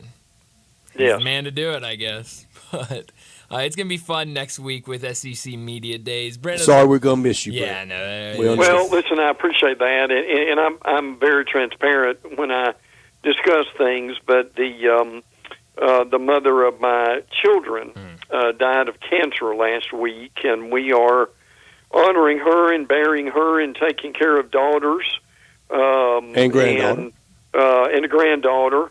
Who she was an unbelievable force in their life. And look, we as much as I'm going to miss seeing you guys and being there, there are times you've just got to be you've got to be local for your Brett, I family. don't want to get into your business, but maybe the most amicable divorce in the history of divorces y'all had. So yes, and we worked together and help the kids and so forth but I can easily say that now that she's one of the greatest women that I've ever known. That's remarkable. That is really a testament. The way that she helped people and helped raise kids and grandkids but is going to be also missed beyond words. Yeah. You're a good soul, Brent Beard. Yeah, you are.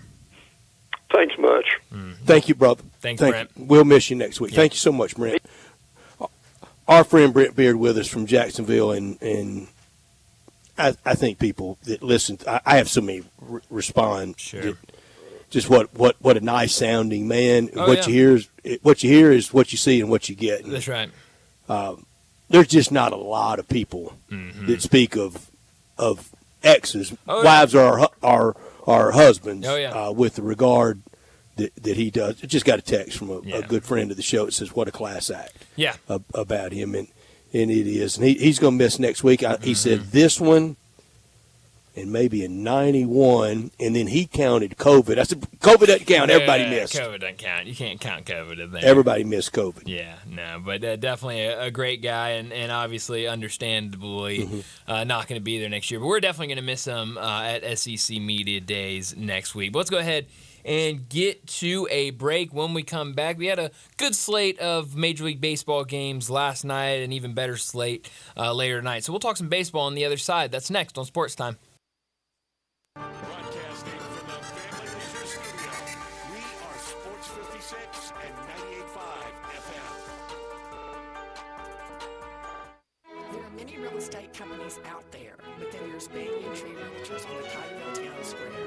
There are hands-on, family-owned boutique real estate companies whose agents have been offering exceptional attention to their clients for over 40 years. In an ever-changing world, Banyan Tree continues to maintain a small-town personal charm while providing a worldwide connection through its internet marketing presence. Personal service will never go out of style at Banyan Tree Realtors. Their agents are people you can trust, offering service you deserve. From residential homes to commercial properties, farmland, land lots, and historical houses, Banyan Tree has the expertise you can rely on. So if you're downsizing, upsizing, moving in, or moving on, give Banyan Tree Realtors a call today. Craig Smith and Mary Jean Smith and their agents are ready to serve you. Call today at 901-620-8920 or 901-359-2520. Guns, and more guns. Over 700 firearms in stock. Home defense guns, old guns, new guns, used guns, big guns, little guns. Every gun you can think of, Classic Arms has them. All brands like Glock, Sig, Colt, Ruger, Smith & Wesson, Browning, Beretta, Benelli, Remington, Winchester, and more. Guaranteed lowest prices in town. Only gun importer South, free gun inspections and appraisals, and free bore sighting for the upcoming deer season. Shop online at ClassicArmsOfMemphis.com or visit Classic Arms at 1740 Germantown Parkway behind Quirky's Barbecue in Cordova. We're in the break room at a traditional jewelry store here. Hey, Mark, I know it's our job here to try and sell every piece of jewelry, but don't sell this ring. I'm going to try to use my employee discount to buy it for my wife. Okay, but you know you can get a better deal at Genesis Diamonds. Genesis Diamonds? Are you crazy? Better not let the boss hear it. All I'm saying is I got a pair of diamond set earrings there for my wife and paid a lot less than what we charge here, even after my employee discount. Wow. You never know who you'll see shopping at Genesis Diamonds. With no middleman pricing on the best selection of diamond rings, earrings, pendants, bands, and bracelets, it's a no-brainer. I admire your dedication to our jewelry store and not going to Genesis. I know the boss really appreciates your loyalty. It's just the right thing to do, man. And it's nice your wife won't mind getting a smaller diamond. On second thought, can you cover me while I take a break? Genesis Diamonds, the smart alternative to old-fashioned jewelry shopping. With more selection, lower prices, higher quality, stronger warranties, and zero pressure. At Poplar and Perkins Extended. Need a little help? O'Reilly Auto Parts can help. Need advice? We've got advice. No matter what you need, we have thousands of professional parts people doing their part to make sure you have it. Exceptional customer service. Just one part that makes O'Reilly stand apart. The professional parts people. O'Reilly Auto Parts. Jason's Deli. When you're dining in or picking up curbside, you can expect wholesome food and no surprises. Just delicious sandwiches, crisp salads, and quick quality meals made with the freshest ingredients and no artificial trans fats, MSG, high fructose corn syrup, or artificial colors and dyes. Around here, a lot of thought goes into what we put into our food and what we take out of it. Because you're not just taking the bite, you're getting a taste of who we are. New items are constantly being created to expand our menu for all tastes and special diets, vegan and gluten-free options available. Convenience and on-time delivery you can count on. It's just a click away at Jason'sDeli.com. So whether you need to feed 5 people or 5,000, the team at Jason's Deli, they have the credentials and the commitment to keep you satisfied. Freshness is nearby at Jason's Deli locations at Ridgeway in the Parkplace Center, Poplar in Highland, Germantown Road in Cordova, and Goodman Road in Highland Branch. Jason's Deli is wholesome food and no surprises. Sports 56 traffic.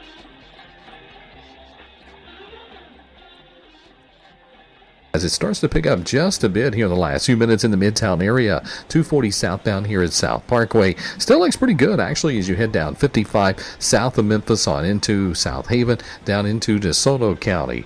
Havenly Showers, your curbless shower specialist. Transform your bathroom with a tub to curbless shower conversions. Just log on right now, havenlyshowers.com. I'm Commander Chuck with your on-time traffic.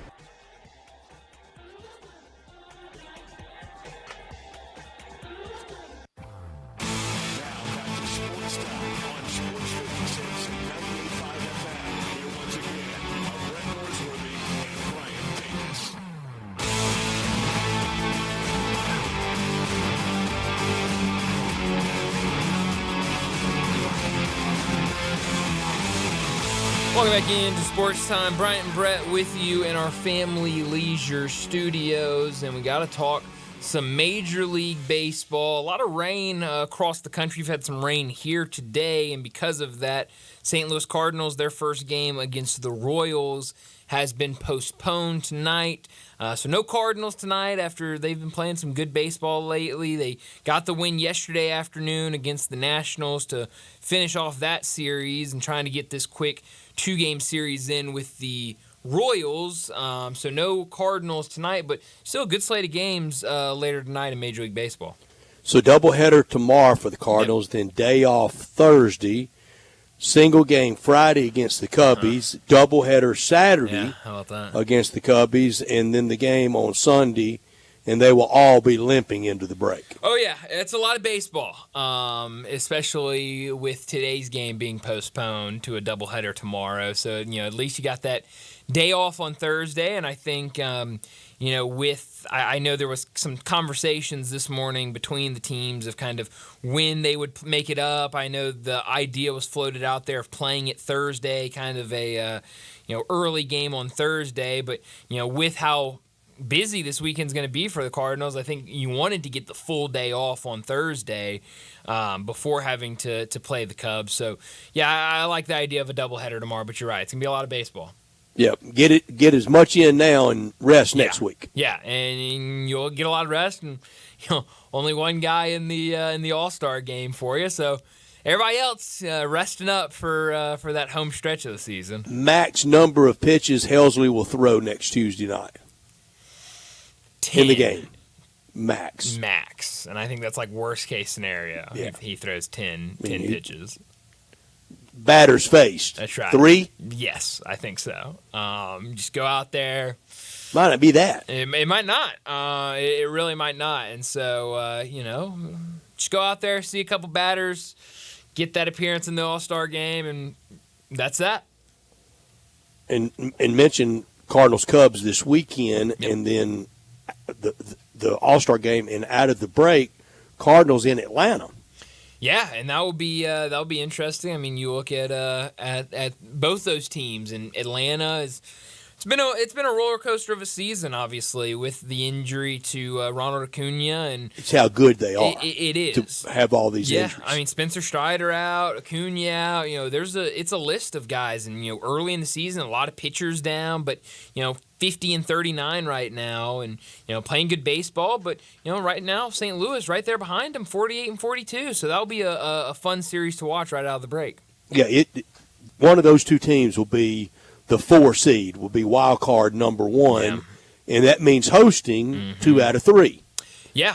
You host all those. Yeah, and I mean... You never go to the opposing ballpark. Yeah, which, I think you feel really good right now for the Braves getting that spot, and I think that's what you want. I mean, no matter who gets it, like you said, you want that home field advantage in that first round, but I think especially with the Braves, when you've got these injuries and stuff like that, getting that extra advantage playing at home, I think would help a team like that a whole lot. And so, who knows what it's going to be, but I would say probably right now you feel really good if you're the Braves in that spot.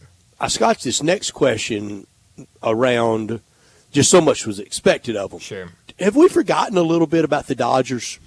Yeah, I think so. And I mean, I think there's multiple factors to it. I mean, how late they play at night, most games, that kind of 8:45, 9 o'clock start.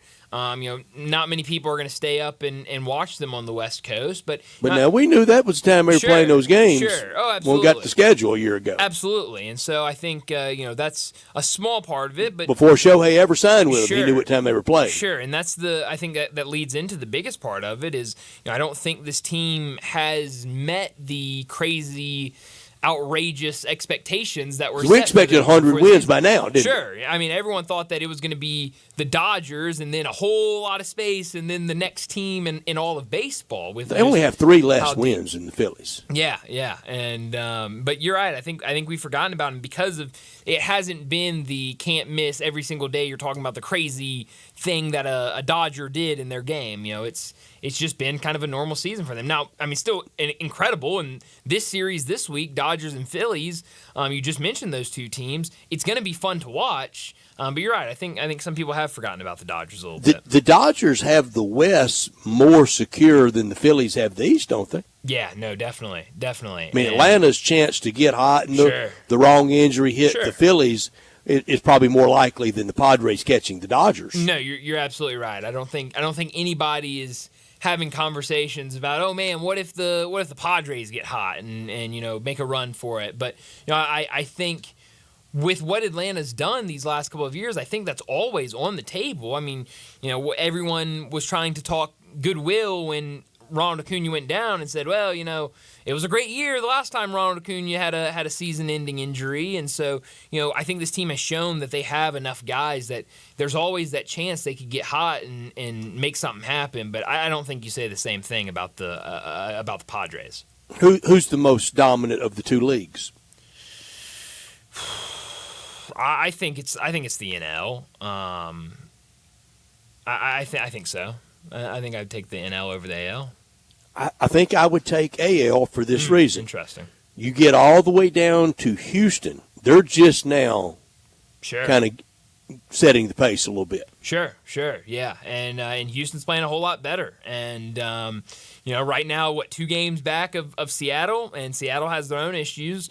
And so kind of a really slow start for them. That's eight teams all the way down to them. And I don't think the National League can go to 8. No, I don't think so. I just think the quality as a whole is a little bit better in the NL than the AL. But hey, I mean, Did you watch any of Willie Mays' service last night at Oracle? I didn't on the diamond on the field. I did not. I saw a clip or 2 on social media about it, but I did not. Did you catch much of it? I did. Some, not a lot, but it was really good, and knew it would be. John Miller kind of emceeing things, and former President Clinton spoke so lovingly of Willie Mays, and a lot of his friends and former teammates that were there, and Barry Bonds was there. I didn't hear Bonds speak though. Interesting. I don't know that he did or didn't, but. Sure. If he did, I missed it. Yeah, well, no, that's good. I hate that I missed it, but like I said, I saw a couple clips online talking about it, so I'm glad it was a good service, and it's crazy to even think that happened just a couple weeks ago. Yeah, and how big a figure that he was to have a former president at his service. Yeah, no, it's incredible. And I mean, just an unbelievable person, an unbelievable player, and I think we saw it, with the timing of, his passing and the Rickwood game. I mean, just the responses and what people were saying about him during that game and even before that game. So yeah, that's a really good point by you, but and his 2 teams are right there by each other in the standings, Mets and the Giants, right there. That's right, and and one of them could punch a playoff ticket. Oh, definitely could, and I think you look at the Mets, and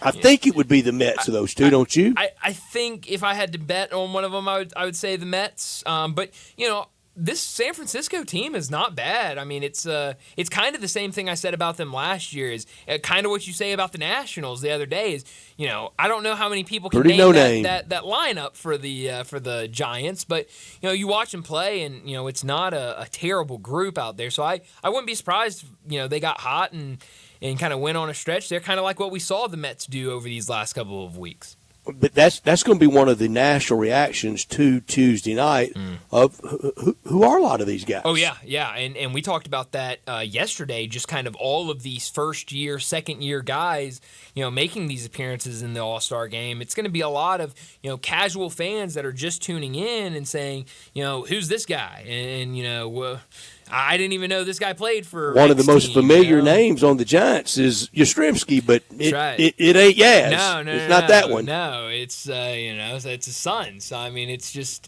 grandson. Grandson, you're right. Yes. So it's definitely a team of no names, and kind of I remember watching that because I'll be honest, like I don't watch a lot of Giants games during my week. There's a lot of teams that I do watch, but the Giants are not one of them. And so watching the Rickwood game a couple weeks ago, and then the rest of that series against the Cardinals, I watched a lot more that I had than what I had watched beforehand. And seeing some of those names, I was going, oh man, this is an interesting lineup. So if the Giants are going to make any kind of run, their starting pitcher tonight, Blake Snell, won a big offseason. Yeah.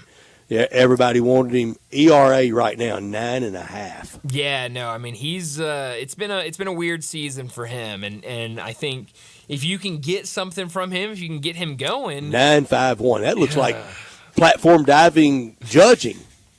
It'd be a that we'll great have. score if you had platform Summer diving. Olympics when I become platform diving That's right. expert. That's right. Every day updates on platform diving. That is one thing I can't watch when it comes to the Olympics. I'm not a huge. I just don't understand. I don't mind it. I kind of like it. And the really weird thing: the smaller the splash, the better the dive. Sure. Yeah. Well, and that's the thing is like I think it's cool. Like It's not what it was growing up. Bigger the splash, better the dive. Exactly. I'm getting more points the bigger the splash. But I just, watching them, do the flips and everything in the air and diving into the water is cool. But like when it comes to judging and scoring and stuff like that, I don't know what was good or bad. Yeah, I don't. And that's what, like, we were watching the trials a couple weeks ago, and I was like, oh, that looked really good. And Melinda's sitting there, and she's like, no, they weren't on the same path, and one entered the water before the other. And I was like, what are you talking about? Like, I don't even know. I guess that means it wasn't good. So, do you like any of the equestrian dressage? Do you watch any? I don't. I don't mind really. it. Yeah, I mean, I'll tune in this year. Never catch it. I'm always wrong time watching it. You've been horseback riding. I've not. You never have. I've never been on the back of a horse. Me and horses aren't the biggest fans of each other. Oh, you got to get John Hard to tell you his last horse riding story. I don't know if I want It to is. hear it. One day he gave it. I don't know how we got into it. We were talking. Geez. Well, he was sore from playing ball all weekend. Yeah. And I told him, I said, "There's no sore like the last time I went horseback riding." And then he vouched for it, and the story he told. Yeah. You got to get him. I think you could bring up anything with John, and he would have a story of him doing that. And a lot of injury. A lot of injuries, and still John can take a hit for the team. He can, and I think he has. So I wouldn't be surprised if the injuries he's dealing with now came from horseback riding or being around a horse, because he's ailing right now. But I'll definitely have to get that story from him. But let's go ahead and get to a break, and when we come back, it'll be time for Big Number of the Day.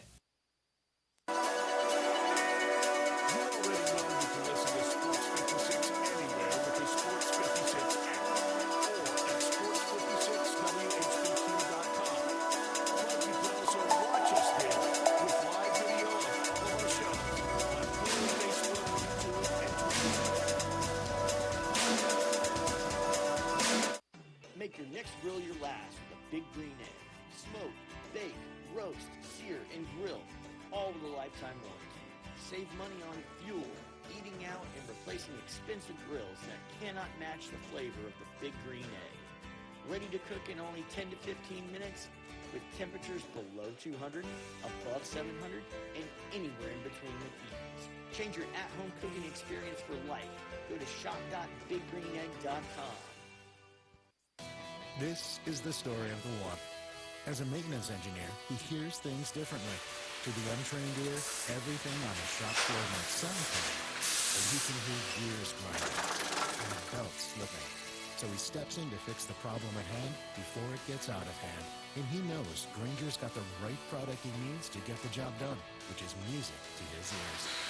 Call, clickgranger.com, or just stop by. Granger, you get it done.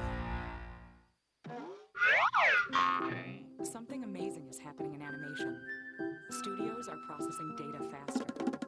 That's because CDW showed them new ways to maximize their infrastructure, then built a flexible Dell Technologies data solution. More automation led to reduced maintenance times and greater efficiency, so that creativity stays the star of the show. Dell Technologies and CDW. Make amazing happen. Learn more at cdw.com/Dell Data Center. Case IH is a proud supporter of the Mississippi Farm Bureau, and thanks to a membership benefits partnership, Mississippi Farm Bureau members receive a discount of up to $500 on every qualifying Case IH tractor and piece of equipment you purchase. This discount may be used with other promotions, rebates, or offers. So join Mid-South Ag Equipment and the Mississippi Farm Bureau and pocket up to $500 in savings. Call Mid-South Ag at 662-890-3141 to get your discount today. Jason's Deli. When you're dining in or picking up curbside, you can expect wholesome food and no surprises. Just delicious sandwiches, crisp salads, and quick quality meals made with the freshest ingredients and no artificial trans fats, MSG, high fructose corn syrup, or artificial colors and dyes. Around here, a lot of thought goes into what we put into our food and what we take out of it. Because you're not just taking a bite, you're getting a taste of who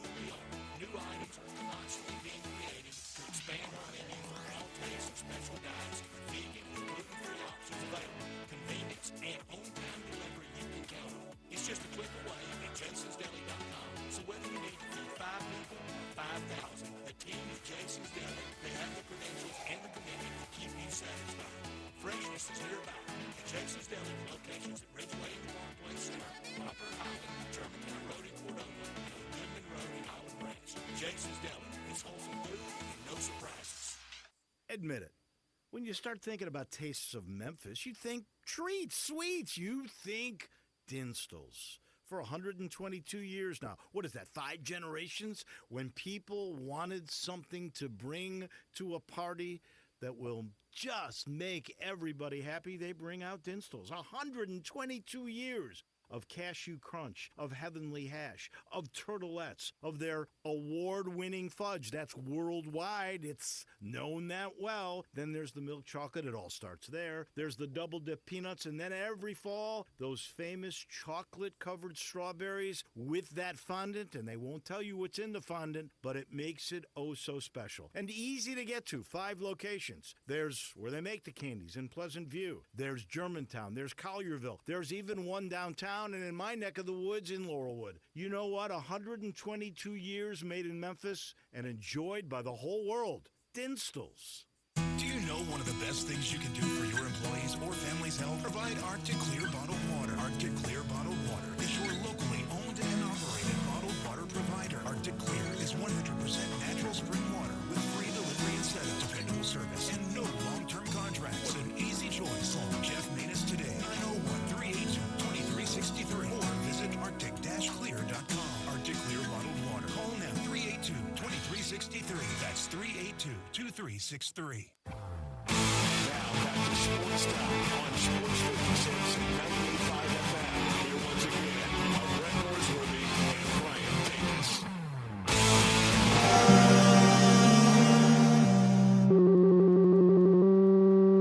Big Daddy. Hello, Big Brown. It's a guy, he wants to be big, then he gets big, he doesn't want to be big anymore, then he gets small, but the suit's too big. Big Daddy. The big boy. You're a big guy. I think she's trying to pull a fast one on Big Daddy. The big number of the day.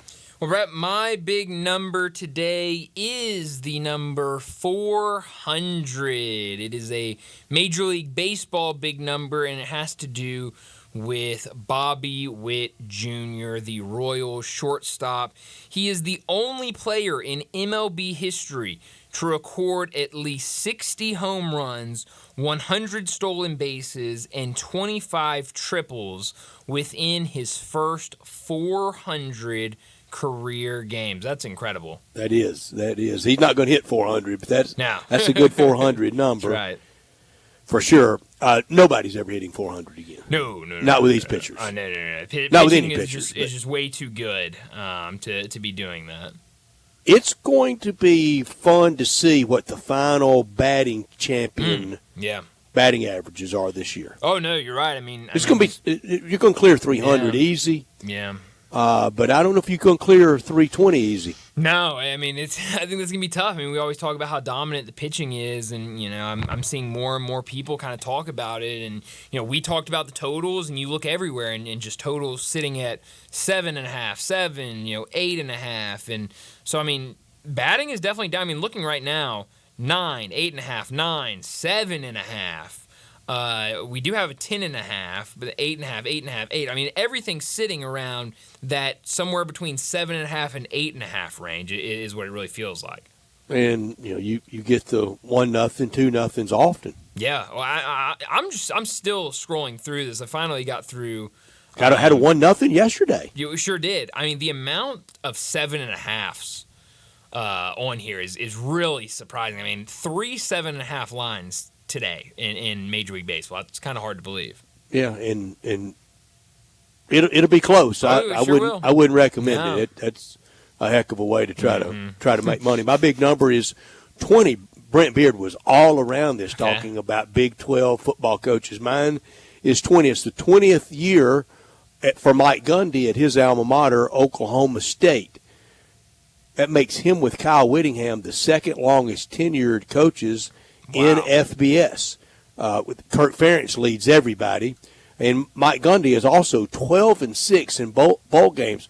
But here's your longest tenured college football coaches: Kirk Ferentz in his 26th year, and they're always trying to blast him out of there. Sure. Kyle Whittingham, not as much, Mike Gundy, not job pressure, right, but sometimes not cool enough pressure. Sure. Can you believe it's been 16 years since his I'm 40 blow up? That's great. Has it really? Now, 56-year-old Mike Gundy, Troy Calhoun at Air Force in his 18th year, Dabo Swinney in his 17th year at Clemson, Mark Stoops 12th at Kentucky, same for Dave Doran at NC State, 11 years. Chuck Martin, tell me everything you know on Chuck Martin. I don't got much on Chuck Martin. At Miami, Ohio, Chris Creighton at Eastern Michigan in his 11th year, Dave Clawson at Wake in his 11th year, Jeff Monken in the AAC in his 11th year at Army. How did this happen?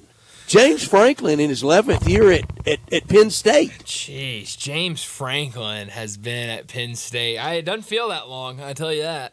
The zany Casey Keeler in his 11th year at Sam Houston. Wow. Tell me everything you got on him. Nothing. Pat Narduzzi, his 10th year at Pitt, and we talked about this coach with Brent.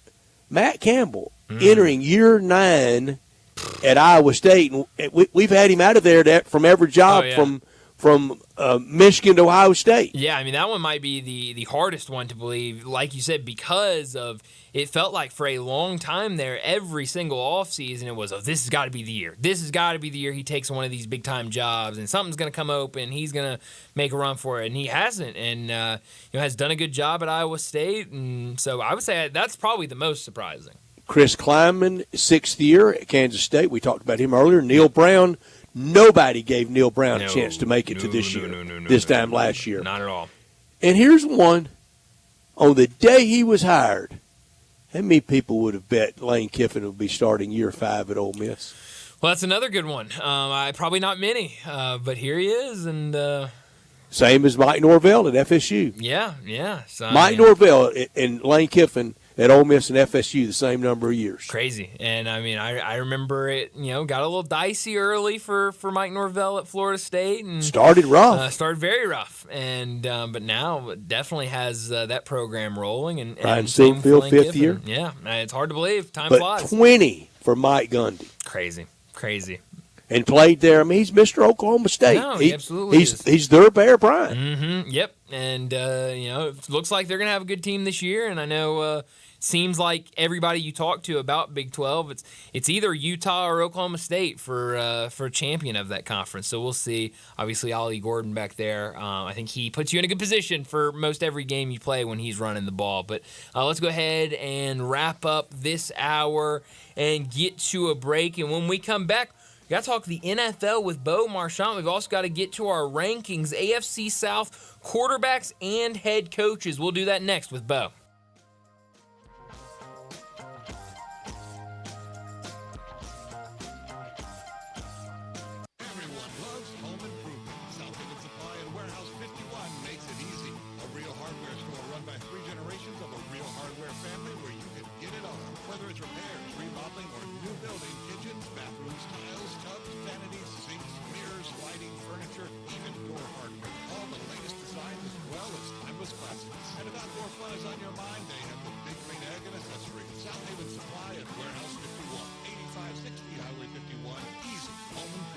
There's an institution in East Memphis that I love talking about. It's the Spirit Shop at 4848 Poplar Avenue, right down the street from Clark Tower, and it looks like a log cabin. It's been around Memphis since 1969 with a family-owned, friendly, knowledgeable sales staff that is just a wonderful place to go. I love going in and talking wine or bourbons, and they've got such great selection. So if you've not visited the Spirit Shop in a while, it's been remodeled. You'll love what you see when you need spirits. Tell Eddie Wallow said hello.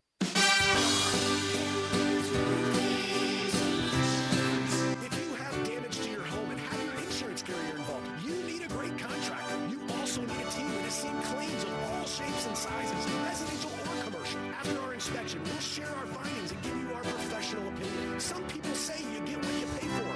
However, our opinion is free. Trust the name you can depend on, like the tens of thousands of families Brian and I have served over the past 20 years here in the Mid-South. Brian Elmer Roofing. We'll measure your roof from outer space and share our team's experience for your property and claim. Repaired roofs, replacement roofs, big roofs, tiny roofs, insurance roofs, flat roofs, TPO roofs, asphalt roofs, tile roofs, slate roofs, metal roofs. If your roof needs some love, call me.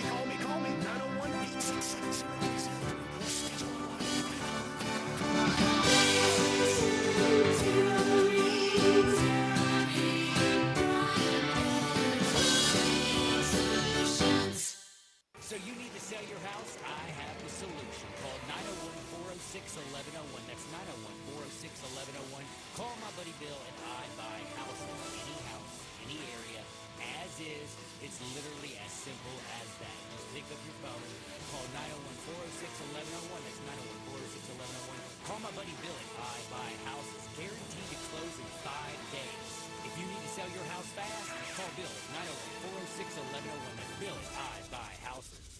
Do you know one of the best things you can do for your employees or family's health? Provide Arctic Clear bottled water. Arctic Clear bottled water is your locally owned and operated bottled water provider. Arctic Clear is 100% natural spring water with free delivery and setup, dependable service, and no long-term contracts. What an easy choice. Call Jeff Manus today, 901-382-2363, or visit arctic-clear.com. Arctic Clear bottled water. Call now, 382-2363.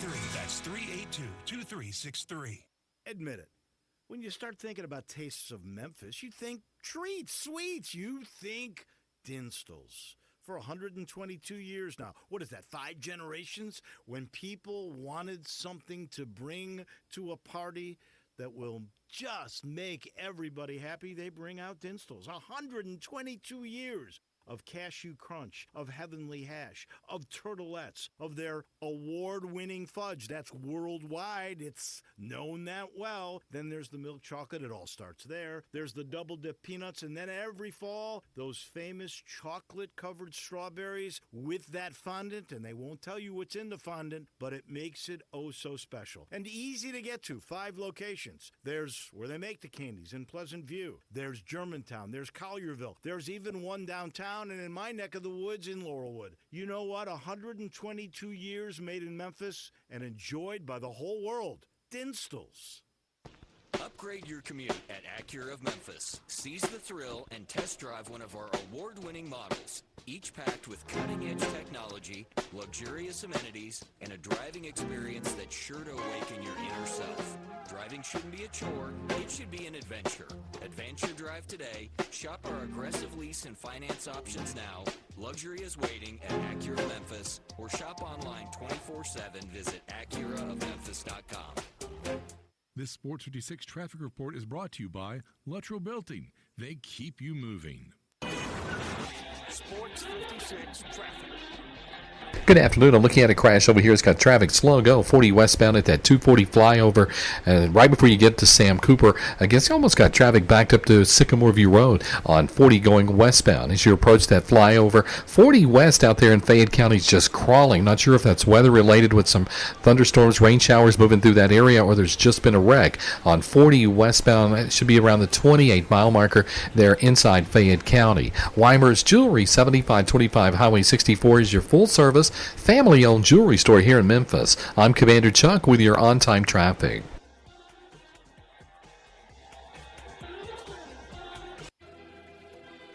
We are Sports 56, WHBQ Memphis, and W253DF Memphis. Flynn Broadcasting Stations. Oh, yeah. National Football League talk every Tuesday with Bo Marchant, covering the NFL Draft at collegetopro.com and the NFL Draft Bible, covering the Steelers for Sports Illustrated, living and running in Eastern Ohio, and on Twitter X at Bo Marchant. Here's Bo with Bryant and Brett. Bo Marchant joins us now to talk the National Football League as we get closer and closer to training camps opening, closer and closer to preseason action. Bo, thanks so much for joining us. I got to be selfish and start with the Dallas Cowboys. A lot of talk about Dak Prescott. He was seen last week in a walking boot.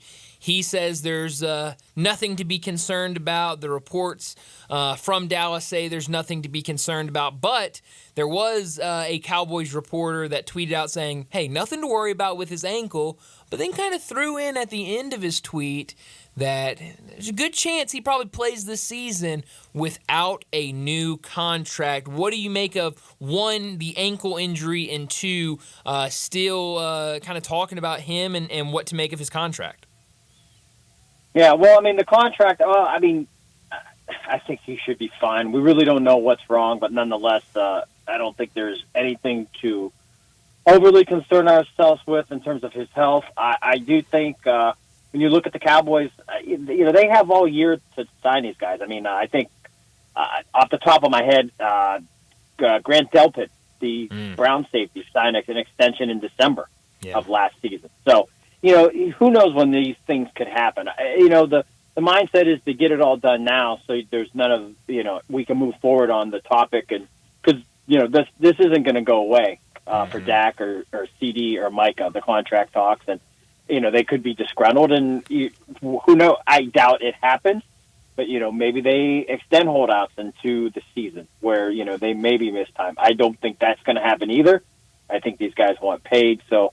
I think at the end of the day, I'd still be surprised if Dak plays a season without a contract. I put it this way, if you're the Cowboys and you're looking for that magical window of not paying Dak or finding another avenue, but yet keep up hopes that Jerry's going to find himself in another Super Bowl with the team he owns, I think it's very unlikely with Dak not under center. And as we know, we see how these guys sign contracts. You could be the richest, highest paid whatever position in June, and come July or August, there's a new contract that blows it away. So I would get the deal done, because even if you don't sign Dak, next year the contracts are going to be even bigger and more extravagant.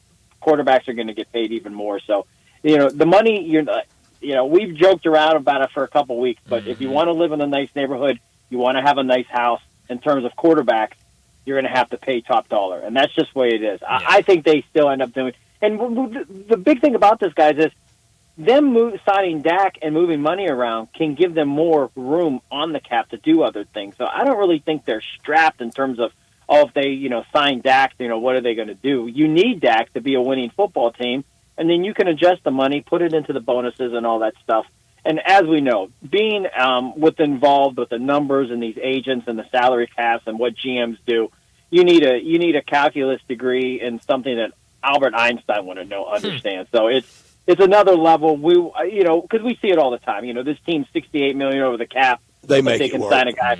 They make it work. So I just think we could talk about this week after week. I'm convinced at least Dak. I wouldn't even be size all three. They find a way to get all these guys. In the worst case scenario, they sign two. One goes to the franchise tag next year, and they tag them. Yeah. I'm not much on conspiracy, Bo, but I am a lot on this. I think any team really getting hit hard by the league over either manipulating or really going over the cap is that it's usually somebody having an example set about them, similar to any PED-related suspension is always some nobody. Yeah, that's a great point. Yeah, the cap's there. It's been there since the dawn of the NFL. A lot of things that we are accustomed to now, I mean, they implemented way back in the day, and, it's held to the success of, equaling the money out. It's something that, a long time ago, you're talking the Houses and the Shrams of the world. I forget, some guys were dead against that idea, but, Rozelle and company, those, and I forget who the commissioner was prior to Rozelle. But he did a Burt Bell, in terms of Burt Bell. That's why you're the man, Brett. Yes, Burt Bell. He was adamant about getting that done. And I'm feel shameful not remembering his name. Footnote in history with the job Rozelle did, though, didn't he? Yeah.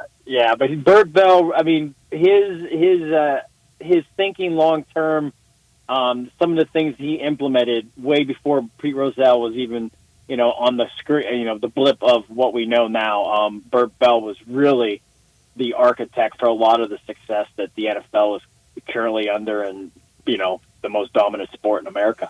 All right, I got a question for both of y'all. Jump in. Okay. Brian, everybody play along. Play along at home. Hit us at the text line, Cowboy fans, 901-360-8255. Either, neither, or both back for opening day 2025. Dak Prescott, Mike McCarthy. Either. I'm going both neither. Back. Brian, you went neither, and Bo, you went both. You went both. Either. Oh, either. Yes, I'm sorry, either. So tell me. I think Dak's back. Dak's back. Mac's gone. I think so. Bo, you're Mac and Dak.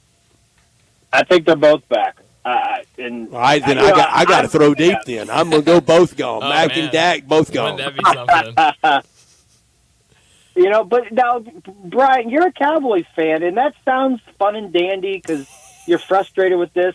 But then again, if you go into 2025, who do you bring into those positions that, one, Dak had a MVP caliber career last season last year under McCarthy. Yep. McCarthy's done a wonderful job with the offense. Yeah. I just, as a Cowboys fan, the grass could be always greener, but I just think if that is the case, and I bet a ton of Cowboys fans would be like, I'll sign that deal today, get rid of Dak and McCarthy, but who are you bringing in? You could bring in Belichick. Well, there's a reason why Bill's Bill, and he wasn't signed this year. That's right. I know we had Parcells there, but I think Bill has turned into a different animal than what Jerry has, and I don't know. And then the quarterback position. We saw at the end, Bill cannot develop a quarterback under that thing. That's right. You could, was it the what running back from Alabama that was with them? He just retired, but he commented on a podcast that Mac Jones and what Belichick did with no offensive coordinator in his second season set that kid back, and those are the type of things that today's day and age. I mean, you can run it old school, but you're really not going to get far. You got to have the Bears defense from '85, and you have to have a running game with the likes of almost like Vrabel with a Derrick Henry or something special. So without that, you just don't have the gusto to compete with the Mahomes and the Bills and Chargers and these teams with these high flying offenses. Yeah, well, I mean, I like Mike McCarthy, and I'm a fan of his. But I think I'm hearing the rumors about maybe things aren't going great. I like with Dak both more of than them. I like Mac. I'm with you. But man, I just think with Jerry, like if everything doesn't go perfect this year, like I could see him pulling the trigger on McCarthy and saying, Don't put me in Egg "Let's Bowl do something prison, else." but I love Dak Prescott. Well, we might have to put you in Egg Bowl prison for that type of comment, Brett. I don't know. I don't know the rules of Egg Bowl policing, but who does? They're not. They're like baseball rules, Brian. They're unwritten. They're just all over the place. You just know when you violate one, and an Ole Miss guy loving Dak is definitely in violation that of one like vote. It's up there, yes. Bo, I'm curious. I asked this question to Brett earlier. With all of our college football guests this offseason, one of the biggest questions we've posed to them is with the new 12-team conference, 12-team playoff. What teams go into the season feeling like this is a year they can make it? How many teams go in thinking that this is a year they can win it all? In the NFL, how many teams go into training camp? How many teams go into week one saying we have a realistic shot at going to the Super Bowl and winning the Super Bowl? I honestly believe that. I think all of them believe that. At least they can turn it around and make the playoffs. I think anything less inside a building, I do think you have to understand that.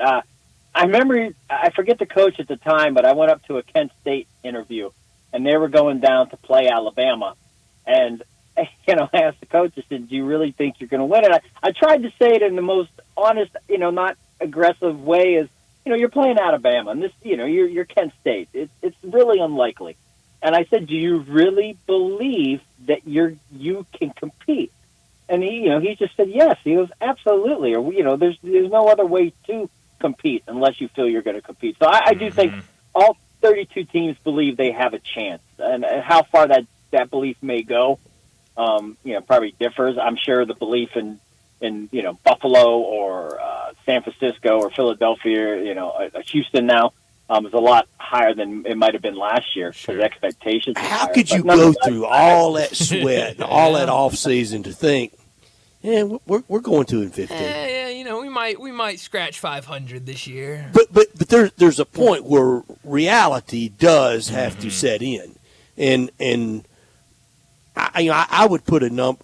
San Francisco's probably wondering how have we not already won one under Shanahan. Yeah. Well, what would you rather go into the year thinking we don't have a prayer? Why weren't we being fitted for rings? It's a tricky one. Last year, I mean, every Houston Texan fan might have been upset with the season ending the way it did, but I guarantee they were happier than 31 other teams absent of the Super Bowl winner, just because they had success out of nowhere. And everybody else, Buffalo, humongous disappointment. San Diego or Los Angeles Chargers, humongous disappointment. Bengals, disappointment. Disappointment for Philadelphia. The Texans were happier than the Eagles. Yeah, they were, and that's the part of building it up. Lions fans are still on the up and coming. They reached the NFC Championship. They're on the horizon. They can taste it. Now, a couple more years, they're going to fall back into that Buffalo Bills mold where they're all at now, where they're getting frustrated. Now, we feel like the window's closing now. We still have Josh Allen. We're going to be able to compete, but we're the team that we were 2 years ago. I say shut. I say closer to slam shut than slightly shut. And I know we're getting really technical here on either, neither, or both, and slightly and slam and all that. But it's summertime. It's the fun time to talk all that. That's right. Bo, I texted you on the morning of it. And this is kind of how I spent my 4th of July, Brian. And dear listener, I want y'all to know this. And I didn't catch up to it until about Super Bowl 4. But starting, I'm going to say 8 o'clock Central Time on 4th of July morning, the NFL Network started that 1 hour. It's called America's Game that they feature every Super Bowl winner all the way through from 1 to now 58 last year. And I texted Bo at about Super Bowl 4 or 5. Bo, man, I got locked in and hardly could get out of it most of the day. Yeah, I was busy all day, and I don't have NFL Network, so I was envious. And, I've seen them when I had it, but I'm curious, Brett, as you sat there and you watched those and you got to, revisit the teams and the memories, was there one that surprised you that you didn't love as much, and then you come to realize that you should have loved it a lot more? There a couple, and a couple recently. I don't know that we really. I don't know that we appreciated the first Super Bowl for Tom Brady over what was then the league colossus in the St. Louis Rams and what Mike Martz took over from Dick Vermeil. I don't know if we appreciated Brady and them pulling that one off. Vinatieri, big part of it. Tuck Rule, big part of it. I don't know that I appreciated it enough then, because and I assumed that Kurt Warner would be back and win one or two more with the Rams. Never appeared in another Super Bowl with the Rams, but got to one with the Big Red with the Arizona Cardinals. I'm glad you brought that up. I'm just curious because your knowledge and just you seeing all those games and just everything having so vivid in your mind. Here's one thing that I do love. It's a note I bring up every year around the Super Bowl. Super Bowl 5, the famous turnover fest, Baltimore Colts over the Dallas Cowboys in Miami. That day featured there were three future Alabama football coaches on the field that day. Ray Perkins playing for the Baltimore Colts, and Bill Curry playing for the Baltimore Colts, and Gene Stallings, defensive back coach for the Dallas Cowboys. Wow. Interesting. That's impressive. That's very impressive. And Johnny Unitas, only Super Bowl win. How about that? Bo, I'm curious. I know we got to get to our rankings here in a second, but I know Hard Knocks is not really your thing. We talk about it every year, but this year Hard Knocks is a little bit different following the New York Giants off-season edition. So, we're taking place way back in the off-season, talking about free agents and that sort of thing, and bowl prep, draft prep, as a lot of those guys playing in the Senior Bowl and stuff like that. But like I said, centered around the New York Giants this year. Joe Shane, their general manager, has a ton of confidence in what this team can do, getting a little bit better every year, and this could be a year where they make the jump. He loves Daniel Jones, but obviously Saquon Barkley not there. What do you think we see this year from the New York Giants? I was disappointed with the Malik Neighbors pick, and regardless of how great he is, I just watching that team. I think they gave up an NFL record amount of sacks last season, or the second highest ever. So until you protect the quarterback in New York for the Giants, I just don't find any success. And you could have Mahomes back there, and you maybe you win 2 more games than what the Giants have with Patrick Mahomes under center. So but I just thought the offensive line is bad. They brought in Brian Burns, a big addition on the defense, and they got Thibodeau. He really looks like he's coming around. So they have pieces defensively. That offensive line, I'm going to have to see it and believe it. And if the offensive line is, I think, even a little bit sufficient and mediocre at best compared to being completely awful, which they were last year, and injuries and all those things take a toll, but it was the disaster up front for New York. I think if the line can play better, I'm a believer in Jones. I just don't think he's ever had anything to work with in New York. I just do. I mean, Darren Waller was past his prime. He still wasn't healthy when he was there. He retires this off season. And even this year, they bring in Malik Neighbors, who should be a fantastic star. But, now Barkley is there, who is a dynamic back. They bring in Singletary, but, the Singletary isn't a guy that scares you. He's they not fix a one Barkley. thing and another one comes undone. Yeah, so you look. Well, we might got a little better on defense with Burns, but did the offense get better? You still got to pass the ball. So if they can protect Jones, can that happen? So, I like the Giants as a team, and that's where I get snookered into this. I like them as an organization, but I just think the reluctance to kind of build from that offensive line, and they've made picks, but they haven't worked out, and blah blah blah. But nonetheless, it starts with the O-line, and that's for every team in the league. Yeah. All right, we got a boogie on our rankings here, and it's a division with Stroud at 22, Richardson at 22, Trevor Lawrence at 24, and Will Levis at 25. These are young quarterbacks. These are young coaches. This is a really young division. Bo, you start with quarterbacks in the AFC South.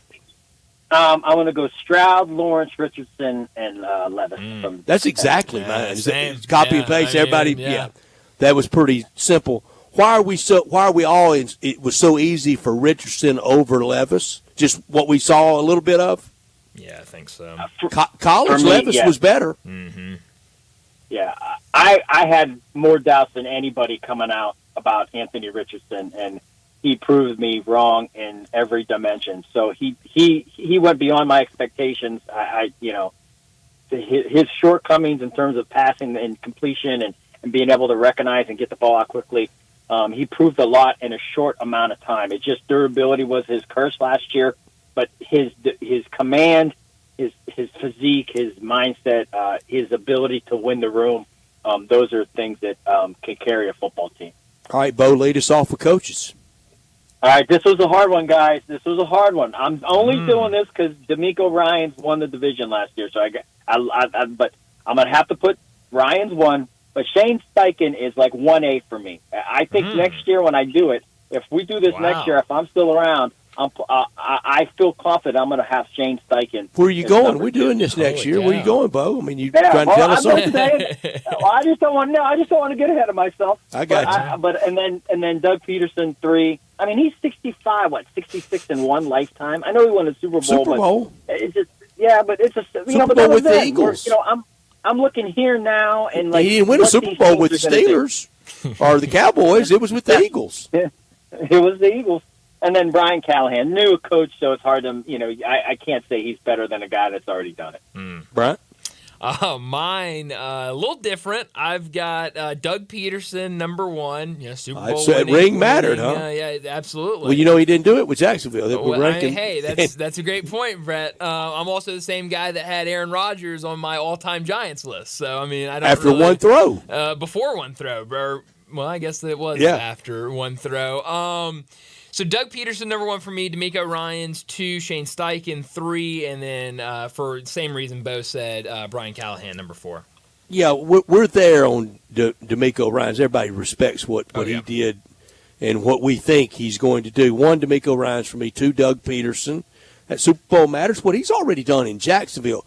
Remember, he inherited from Urban Meyer. Yeah. Urban Meyer. Shane Steichen, 3 for me. And Brian Callahan getting started at 4.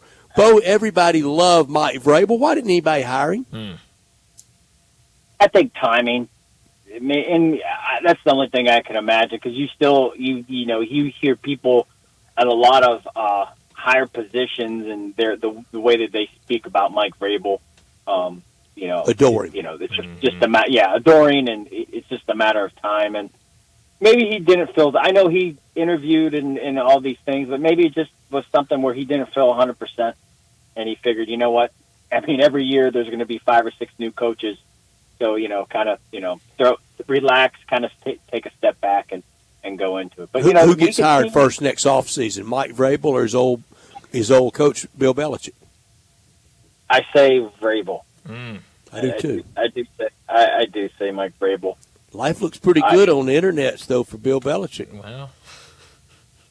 Yeah. It's these guys, coaches, they're I kind of say like great musicians. You can only write great songs for so long. It doesn't mean you're still not a great musician or you didn't do it. But sometimes maybe the word gets out of touch and you don't react. There's a reason why new coaches can come along and change the game. And Bill Belichick was one of those. Kyle Shanahan is one now. Sean McVay won, and now DeMeco Ryans is turning into one of those guys after one season. So the game changes. I do think it has to stay fresh, and that's why you see these guys. Time moves on. It moves on, and right. That's the only thing I can say. There's new music, and why is there a new number 1 song now that compared to just say some of? So I know it's a little bizarre comparison, but nonetheless, I just think there's always the next big thing. Sure. Yeah. And these are the youthful kids, and they do. It's you walk into a room. I mean, you guys are around it. I remember Miles Boykin. I think he was Boykins. He's with he was with the Steelers. The rookies were teasing him. He was an old man. He's like 26 because these guys are like 21, 22, and he would laugh. He goes, "They call me the old man. Like they treat me like I'm an elderly person." And so you imagine it's a youthful vibe in a locker room. Sure. And I think when you have a youthful coach, I still think that demands a little bit of something, and in terms of reconciling where these guys can relate to, and you can relate to them. And I think Bill, at least towards the end, it seemed it did get a little weird in terms of some of the things he did, and maybe he didn't relate to the guys. That's my observation, but nonetheless, I will take it to the grave that Bill Belichick is the greatest football coach I've ever seen. Well, I wouldn't mind seeing Mike Vrabel in a polo next year with the star on it. Be fine with that.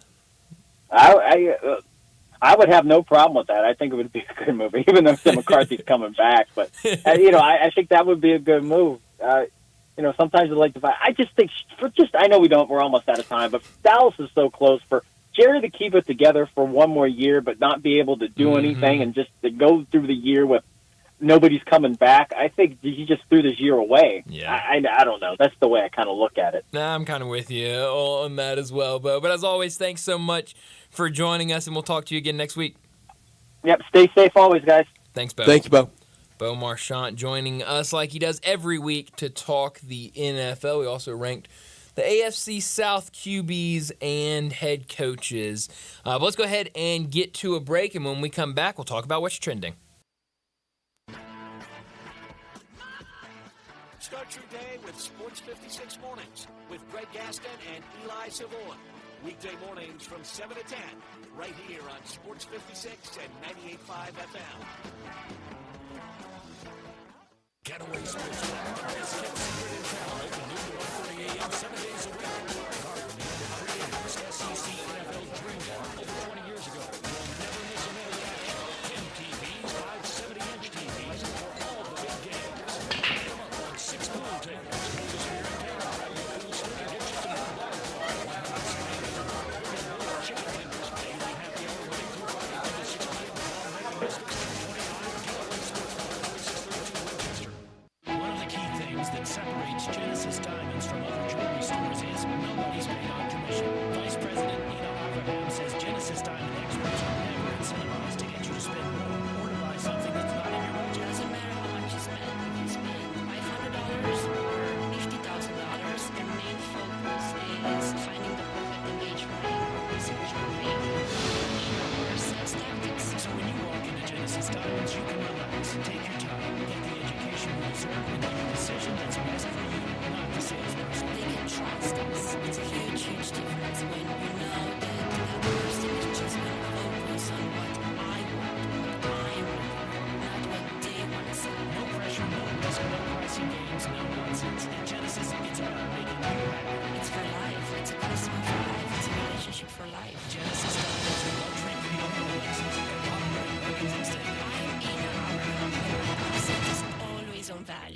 Simple, smooth, and every sip is easy as the last. Tito's handmade vodka tastes just as good with tap water as it does your favorite mixers. Back in the day, Tito distilled, hand-bottled, taste-tested, sent out to a few friends, then taste-tested again to give you the finest juice around.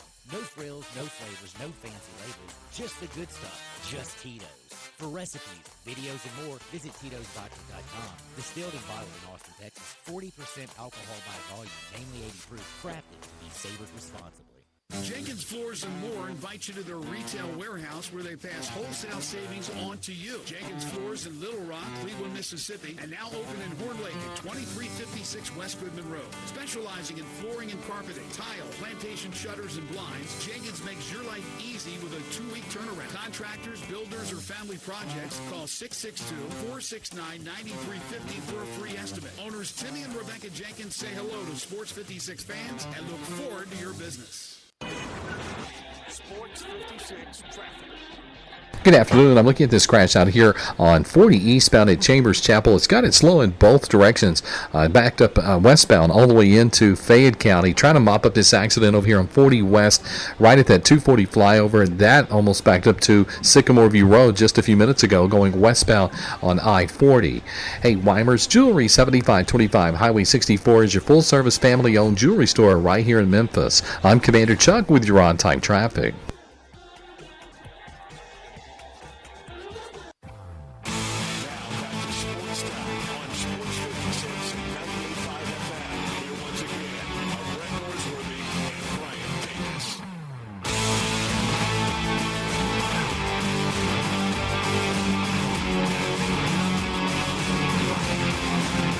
Well, we've got another game postponed in Major League Baseball. Twins and White Sox has been postponed.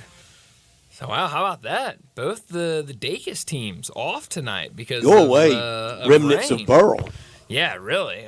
So that came down a little bit earlier. White Sox and Twins will be postponed. I believe they'll do the doubleheader tomorrow as well. A couple games about to start. A lot of 5:30, 5:45 type starts getting ready to go right now, especially this Dodgers and Phillies game that I'm really excited to see play out over these next couple of days because you mentioned it, Brett. What the Phillies have done has been so impressive this year, and we're talking a lot early in the season, kind of when this started, of okay, fun story, but is it going to be able to hold? And it has held.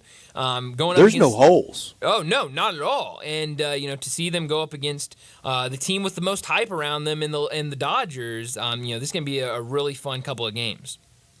I trust the Phillies right now more than I do the Dodgers. That really can change by the time if they would meet in an NLCS. No, absolutely. That's a long way away. That's a long way away. But, both those teams have been playing really well, and you're right. I mean, I think I don't know how many teams are out there right now that I would say I trust more than the Phillies right now. But we are now closer to playoff time than we are looking back to opening day. It's moving on. Hard to believe. Very hard to believe. But, here we are. And as soon as we get the break over with, that's right. In a blink of an eye, it's going to be 100 games played for everybody. Yeah. I mean, it's going to be, and then it's going to be, all downhill from there. And baseball's not an Olympic sport this year, is it? No. Has it been approved for 28 in Los Angeles? I think it's close. I think it's close. I don't know if the official rule if they've officially ruled. Will that be major leaguers are they trying to incorporate that like hockey's done? That's been the conversation. That's the holdup. That's been the conversation of do they want to do something where you have a stop, or instead of having an all-star game, something. Would you think about a reduced schedule for Major League Baseball regular season, maybe jockeying back to 156 or so, 54 like we used to do, to try to work it in? Yeah, maybe. I'd be open to that. I'd be open to it. I mean, I want if... And that would be baseball's entree into permanently reducing it sure some would. games. It sure would. Because, I mean, I'm definitely... I want Major League Baseball players to play in the Olympics if it's an Olympic sport. And however you have to do that, whatever you need to do to make that happen... I'm in favor of it. So could we win without our major leaguers? And if the rest of the world couldn't send their major leaguers? That's a good question. I think they would be right up there. I don't know if I'd say they would be the home run slam dunk favorite, but I think they'd be favored and would have a good shot.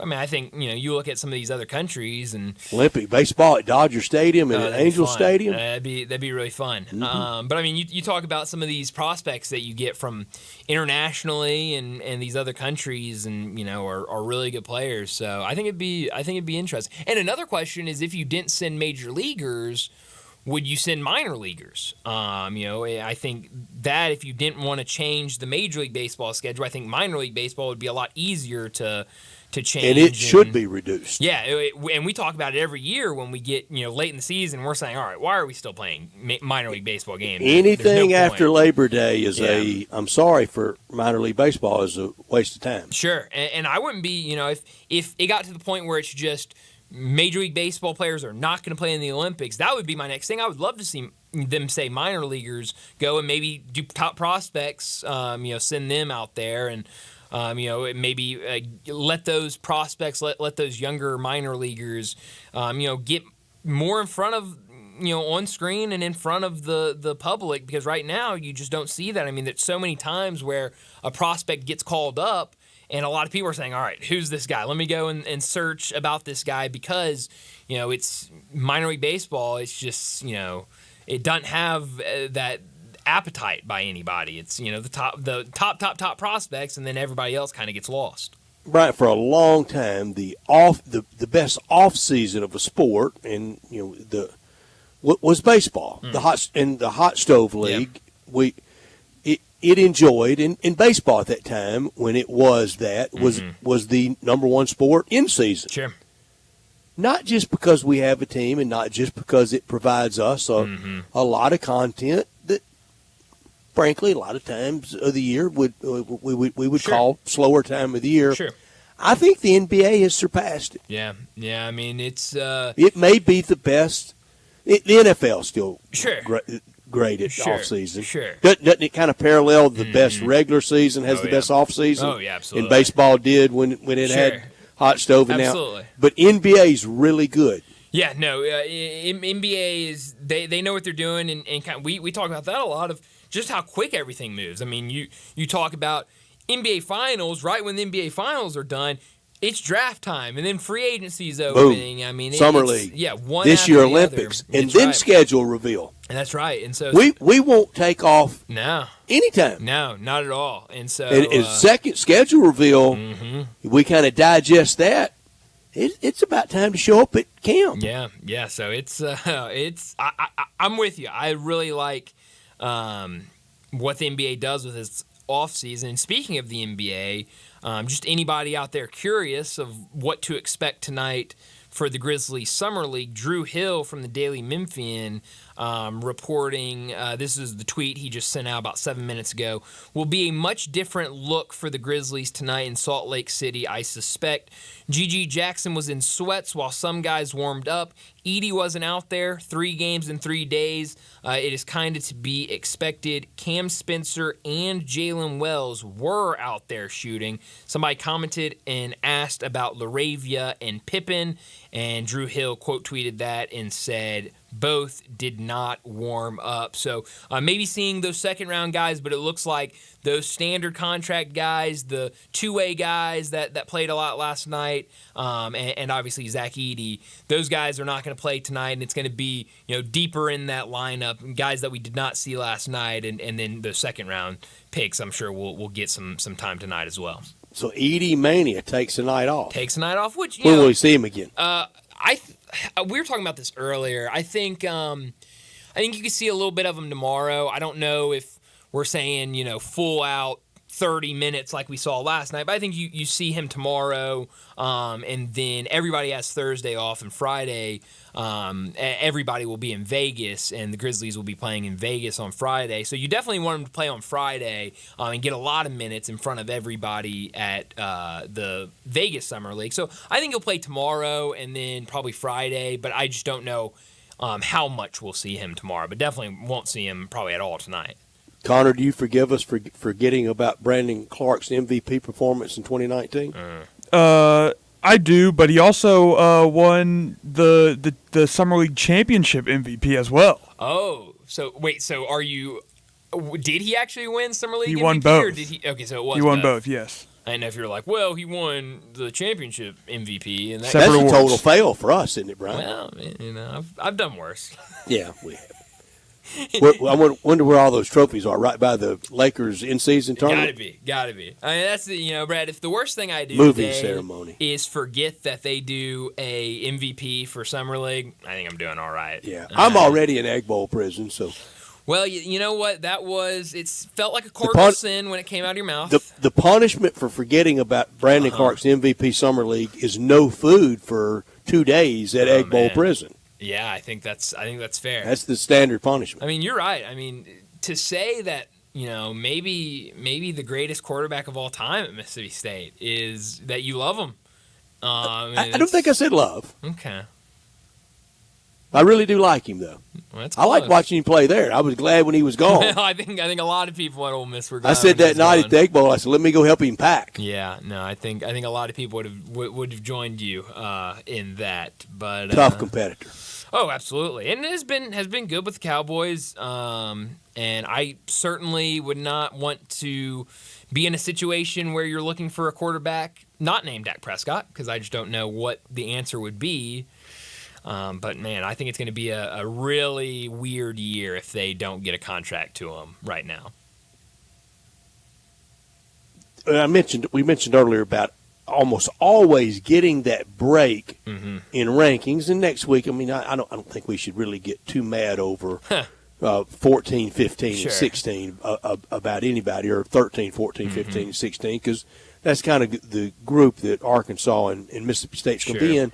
But Arkansas always gets that edge over State. Yeah. How come? Yeah, no, that's a good question. I don't really know. And especially kind of this year, I know it's a lot going on at Mississippi State, new coach, weren't very good last year. But, I mean, I would almost probably take them this year over Arkansas. I mean, Arkansas, it's a lot of new. It's a coach on the hot seat. Is there that much difference between Green and Shapen? Nah, I don't think so. No, and I would say, if anything, Jeff Lebby, maybe an advantage over Sam Pittman, isn't it? Yeah, I mean, I certainly think I trust Jeff Lebby more than I do Sam Pittman, and I think if that's one thing you're looking at, then I think you give the edge to Mississippi State. So yeah, I don't know. But you say we're not going to go to war over who's ranked at the bottom of the SEC. I'll go to war depending on where Vandy is. I know exactly where Vandy will be. Except I don't know. Last year was the year when we had like 5 or 6 people vote for them to win the SEC. Yeah, that comes on. So, I mean, I just looked it up again. 9 out of the last 12 states won over Arkansas. See, that's crazy. I don't know how you have. I don't think people would put that together. No. I think that's right. I think we forget that. And last year in that memorable classic, that 7-3 thriller, it certainly was memorable, Brett. Ooh, wasn't it? I don't know if I would call it a classic, but it was memorable for sure. Kicked off the day. That was the 11 o'clock game to start the day. I was just like you were wanting to pack up Dak Prescott. I was ready to pack that game up and get to the 2:30 game. The whole game. Yes, I was just done with it. That was the day of the Arkansas fan crowd reaction. The young lady in the stands, wasn't it? Oh, was it? I think that you're had right. the great meme. You're right. That was that day. It was an interesting day in college football. I think some other games were like some big time games that day, because I think it was like, glad we got that game out of the way. Now we can have the real football after that. I said 12-6 for Mike Gundy and Bowles. People don't put that together. No, I don't think so. I don't think at all. But you're right. Has done a great job there, and we'll see. I mean, it looks like he's going to have a really good team this year. Obviously, Ollie Gordon made headlines for not great things, but on the field has been can't miss, and I think is going to continue to be that type of running back next year. And I think we'll be square in the mix for Heisman. And when you talk about a player being square in the mix for Heisman, I think you're talking about a really good team that is around, especially when you have a spot decided for you for conference champion. I think we'll be talking about Oklahoma State super late in the season. I didn't know there was controversy with it. Why is it so much news today about Arch Manning and the EA game? Because Arch Manning was the biggest name that did not opt in to having himself in the game. And, it was talked about a lot when he opted out of it. And so now, the game early release is a week from today. And so I think because of who he is, because of how late it is in the game, him announcing today, or EA announcing today that is he promoting it? Oh, Brett, getting a lot of money to promote the game. They Good. say in the range of $50,000 to $60,000 to Well, he promote needs the his game. walking around cash, sure, too. Absolutely. And I don't know if you saw the video today of him. Dad and uncles and granddad don't need to float the whole boat. No, not everything. But did you see the video today with him and Eli promoting the game? I did not. It was a fun video of I've him never played and, the EA football game. Brett, I'm telling you, we're excited about it. Now, does it keep up with how many people would start him over Quinn Ewers? Is there a quantifiable way to know who plays? I don't think so. That would be fun to keep track of, but I don't think that is something. Did he get more dough out of it than Quinn Ewers? Good question, because Quinn Ewers is a cover athlete, so I would say. Do you think? Connor, what do you think? I would say no. I'd say cover no. athlete is more. Gets more, but it'd be close. It'd be really. Talking $50,000 to I bet Quinn Ewers $60,000. doesn't mind. No, you know not what? at That's a good all. question to ask him next week. That's right. That would be a really good. Think I question will. to ask him. Should I burn my question time with that? That? You know what? Why not?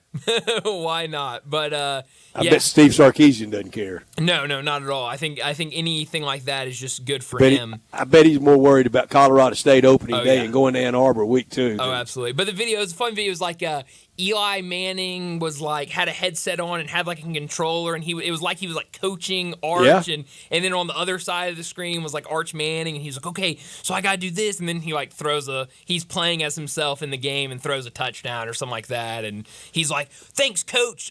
Uncle E. It was good. It was fun, a little corny, but it was it was fun. So but he's definitely been big news today that he opted in. Like I said, getting a lot of money for it. But let's go ahead and get to our final break of the day. When we come back, wrap up today's show with Taco Bell Crunch Time.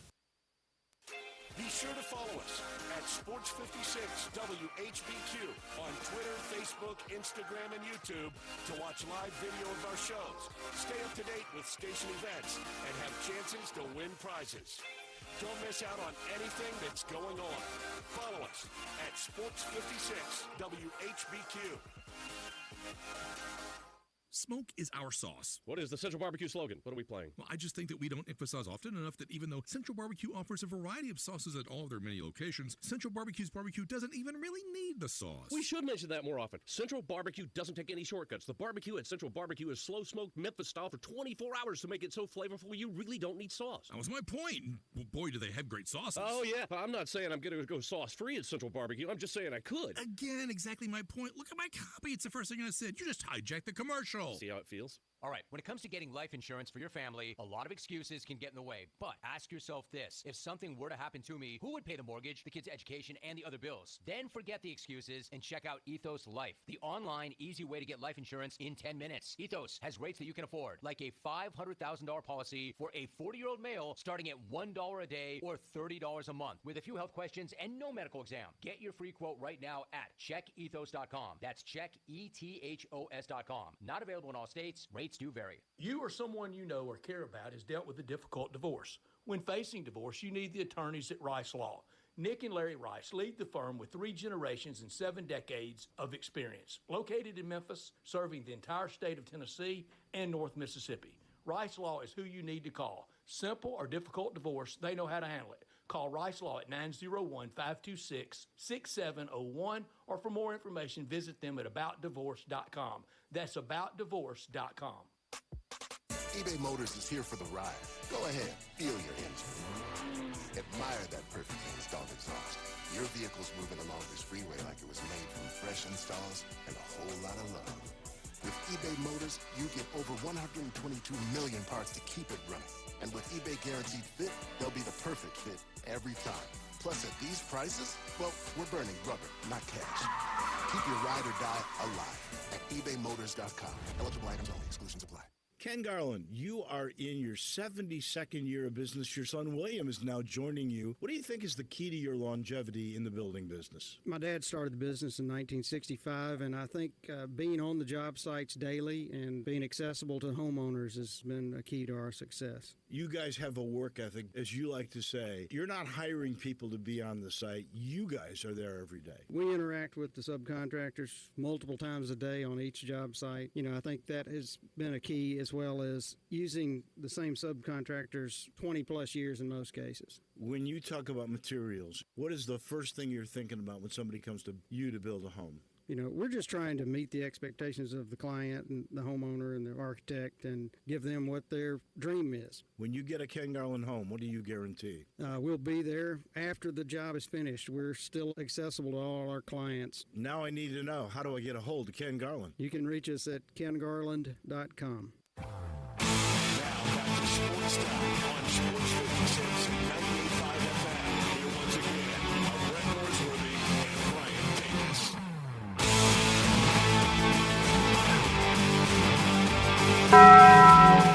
This is pretty cool, and we're just getting started, so.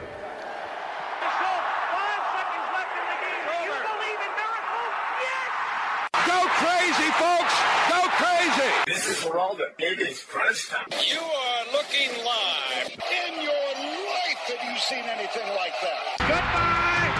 Hello, Haskins. It's obviously crunch time. Hammer, nail, coffin, this baby is over. The double steak grilled cheese burrito, so good. Double the steak with nacho cheese sauce, seasoned rice, red strips, sour cream, and the 3-cheese blend wrapped inside a warm flour tortilla, with even more 3-cheese blend grilled on the top.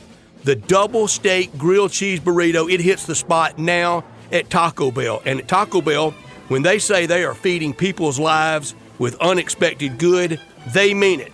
Bowl food you can't get anywhere else. Well, Brett, what I learned today, I brought it up earlier, but I do think it's really cool. DJU transferred to Florida State, one of the bigger pickups in the transfer portal, especially at the quarterback position. He goes down to Florida State. Pretty sharp. And obviously, everybody thinks he's going to be there for ACC Media Days. But he's not going to be a part of ACC Media Days. And when asked about it, obviously a lot of people curious, he put out a statement. This was part of that statement, quote, "I feel strongly that Florida State should be represented by players who were part of last year's ACC championship team.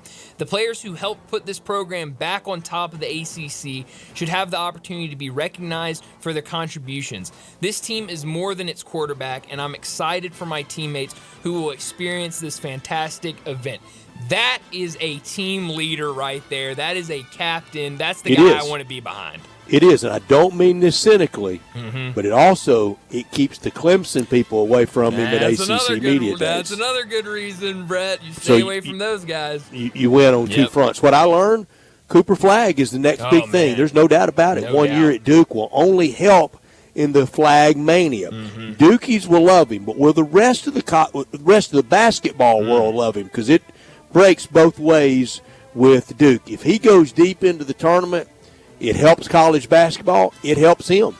No, you are absolutely right, and it's going to be fun. I mean, I think everyone, that hype feels like it's starting to build because of his participation with the U.S. select team. Puts the pressure on John Shira in year 3. It sure does, and they had a lot of turnover with that roster, and bringing in a couple of freshmen that are going to have to play big-time roles. What I could have done without this might come off the wall, but yesterday I think it was, the United States Olympic men's soccer team roster was released. And Brett, I don't know if you'll believe me when I say this, I did not know a single name on the roster. And why is that? Because it is not the same team that is playing in, or I guess played in the Copa tournament where Team USA did not even get through the group Is that stage. normal? I believe it is normal. I was reading about it, and I think it's like in the U23 team is who they usually send, which I had no idea, and I guess. So are we sending the B team, or? Yeah, pretty much. We're sending the young guys. We're sending the B team. What are we doing that for? Different coach. None of the players, I don't think, are the same. So it's going to be interesting to see. But it might be a good thing because of how bad this team has played. Obviously, a lot of heat on the coach. We're trying to win? Well, Brett, maybe this team might be better. Who knows? I mean, they might be more competitive than what we saw a couple weeks ago in Copa. I don't really have a legitimate screaming hot take on it. I don't either, Brett. I mean, I just thought it was interesting. I mean, because I looked at it and expected. If you don't to know see, the roster, then you can count on me not knowing. Well, it. but I expected. I know a handful of the names on I feel the terrible about Brandon Clark's the MVP of Summer League already. Well, that was a miss by Just us, almost unforgivable, isn't it, Connor? I'll hold my hand up. That one's on me, Coach. I could have done without that ugly episode for us, not knowing it. I also could have done without Cardinals and Royals being canceled. Barrel, go away. Yeah, no, we need less cancellations with Major League Baseball games, the better. Where are you beaming tonight? Dodgers at Phillies. That should look and feel big time. It could be the NLCS come October. 55-36 Dodgers. We kind of forget about them. Yeah. Only 3 back in number of wins than the Phillies. Phillies are very good. Dodgers up 9 in the loss column over San Diego. Phillies only up 7 in all-important loss column over Atlanta. Yeah, no, that's definitely going to be a really fun game. Beam me back to Summer League tonight. We'll see the Grizzlies. We won't see all of those guys for the Grizzlies tonight. Mentioned it earlier. Drew Hill reporting that a lot of those guys that started and played big minutes last night will not play tonight. So we'll see a lot of the depth. Hopefully we see DJ Jeffries tonight, but that game should be fun tonight against the 76ers. So Utah Hockey Club will be the NHL name, right? Yes.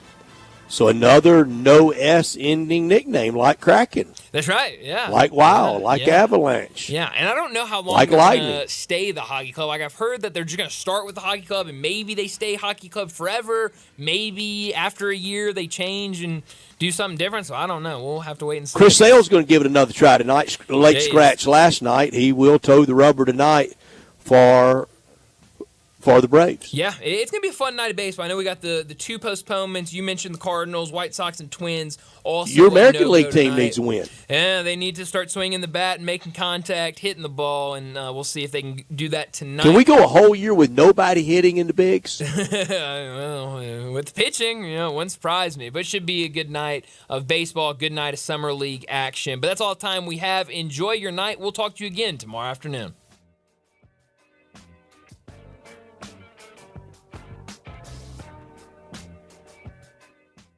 Locally owned and operated for over 40 years, Automatic Gates Construction tailors custom gate solutions for all your residential, commercial, and industrial needs.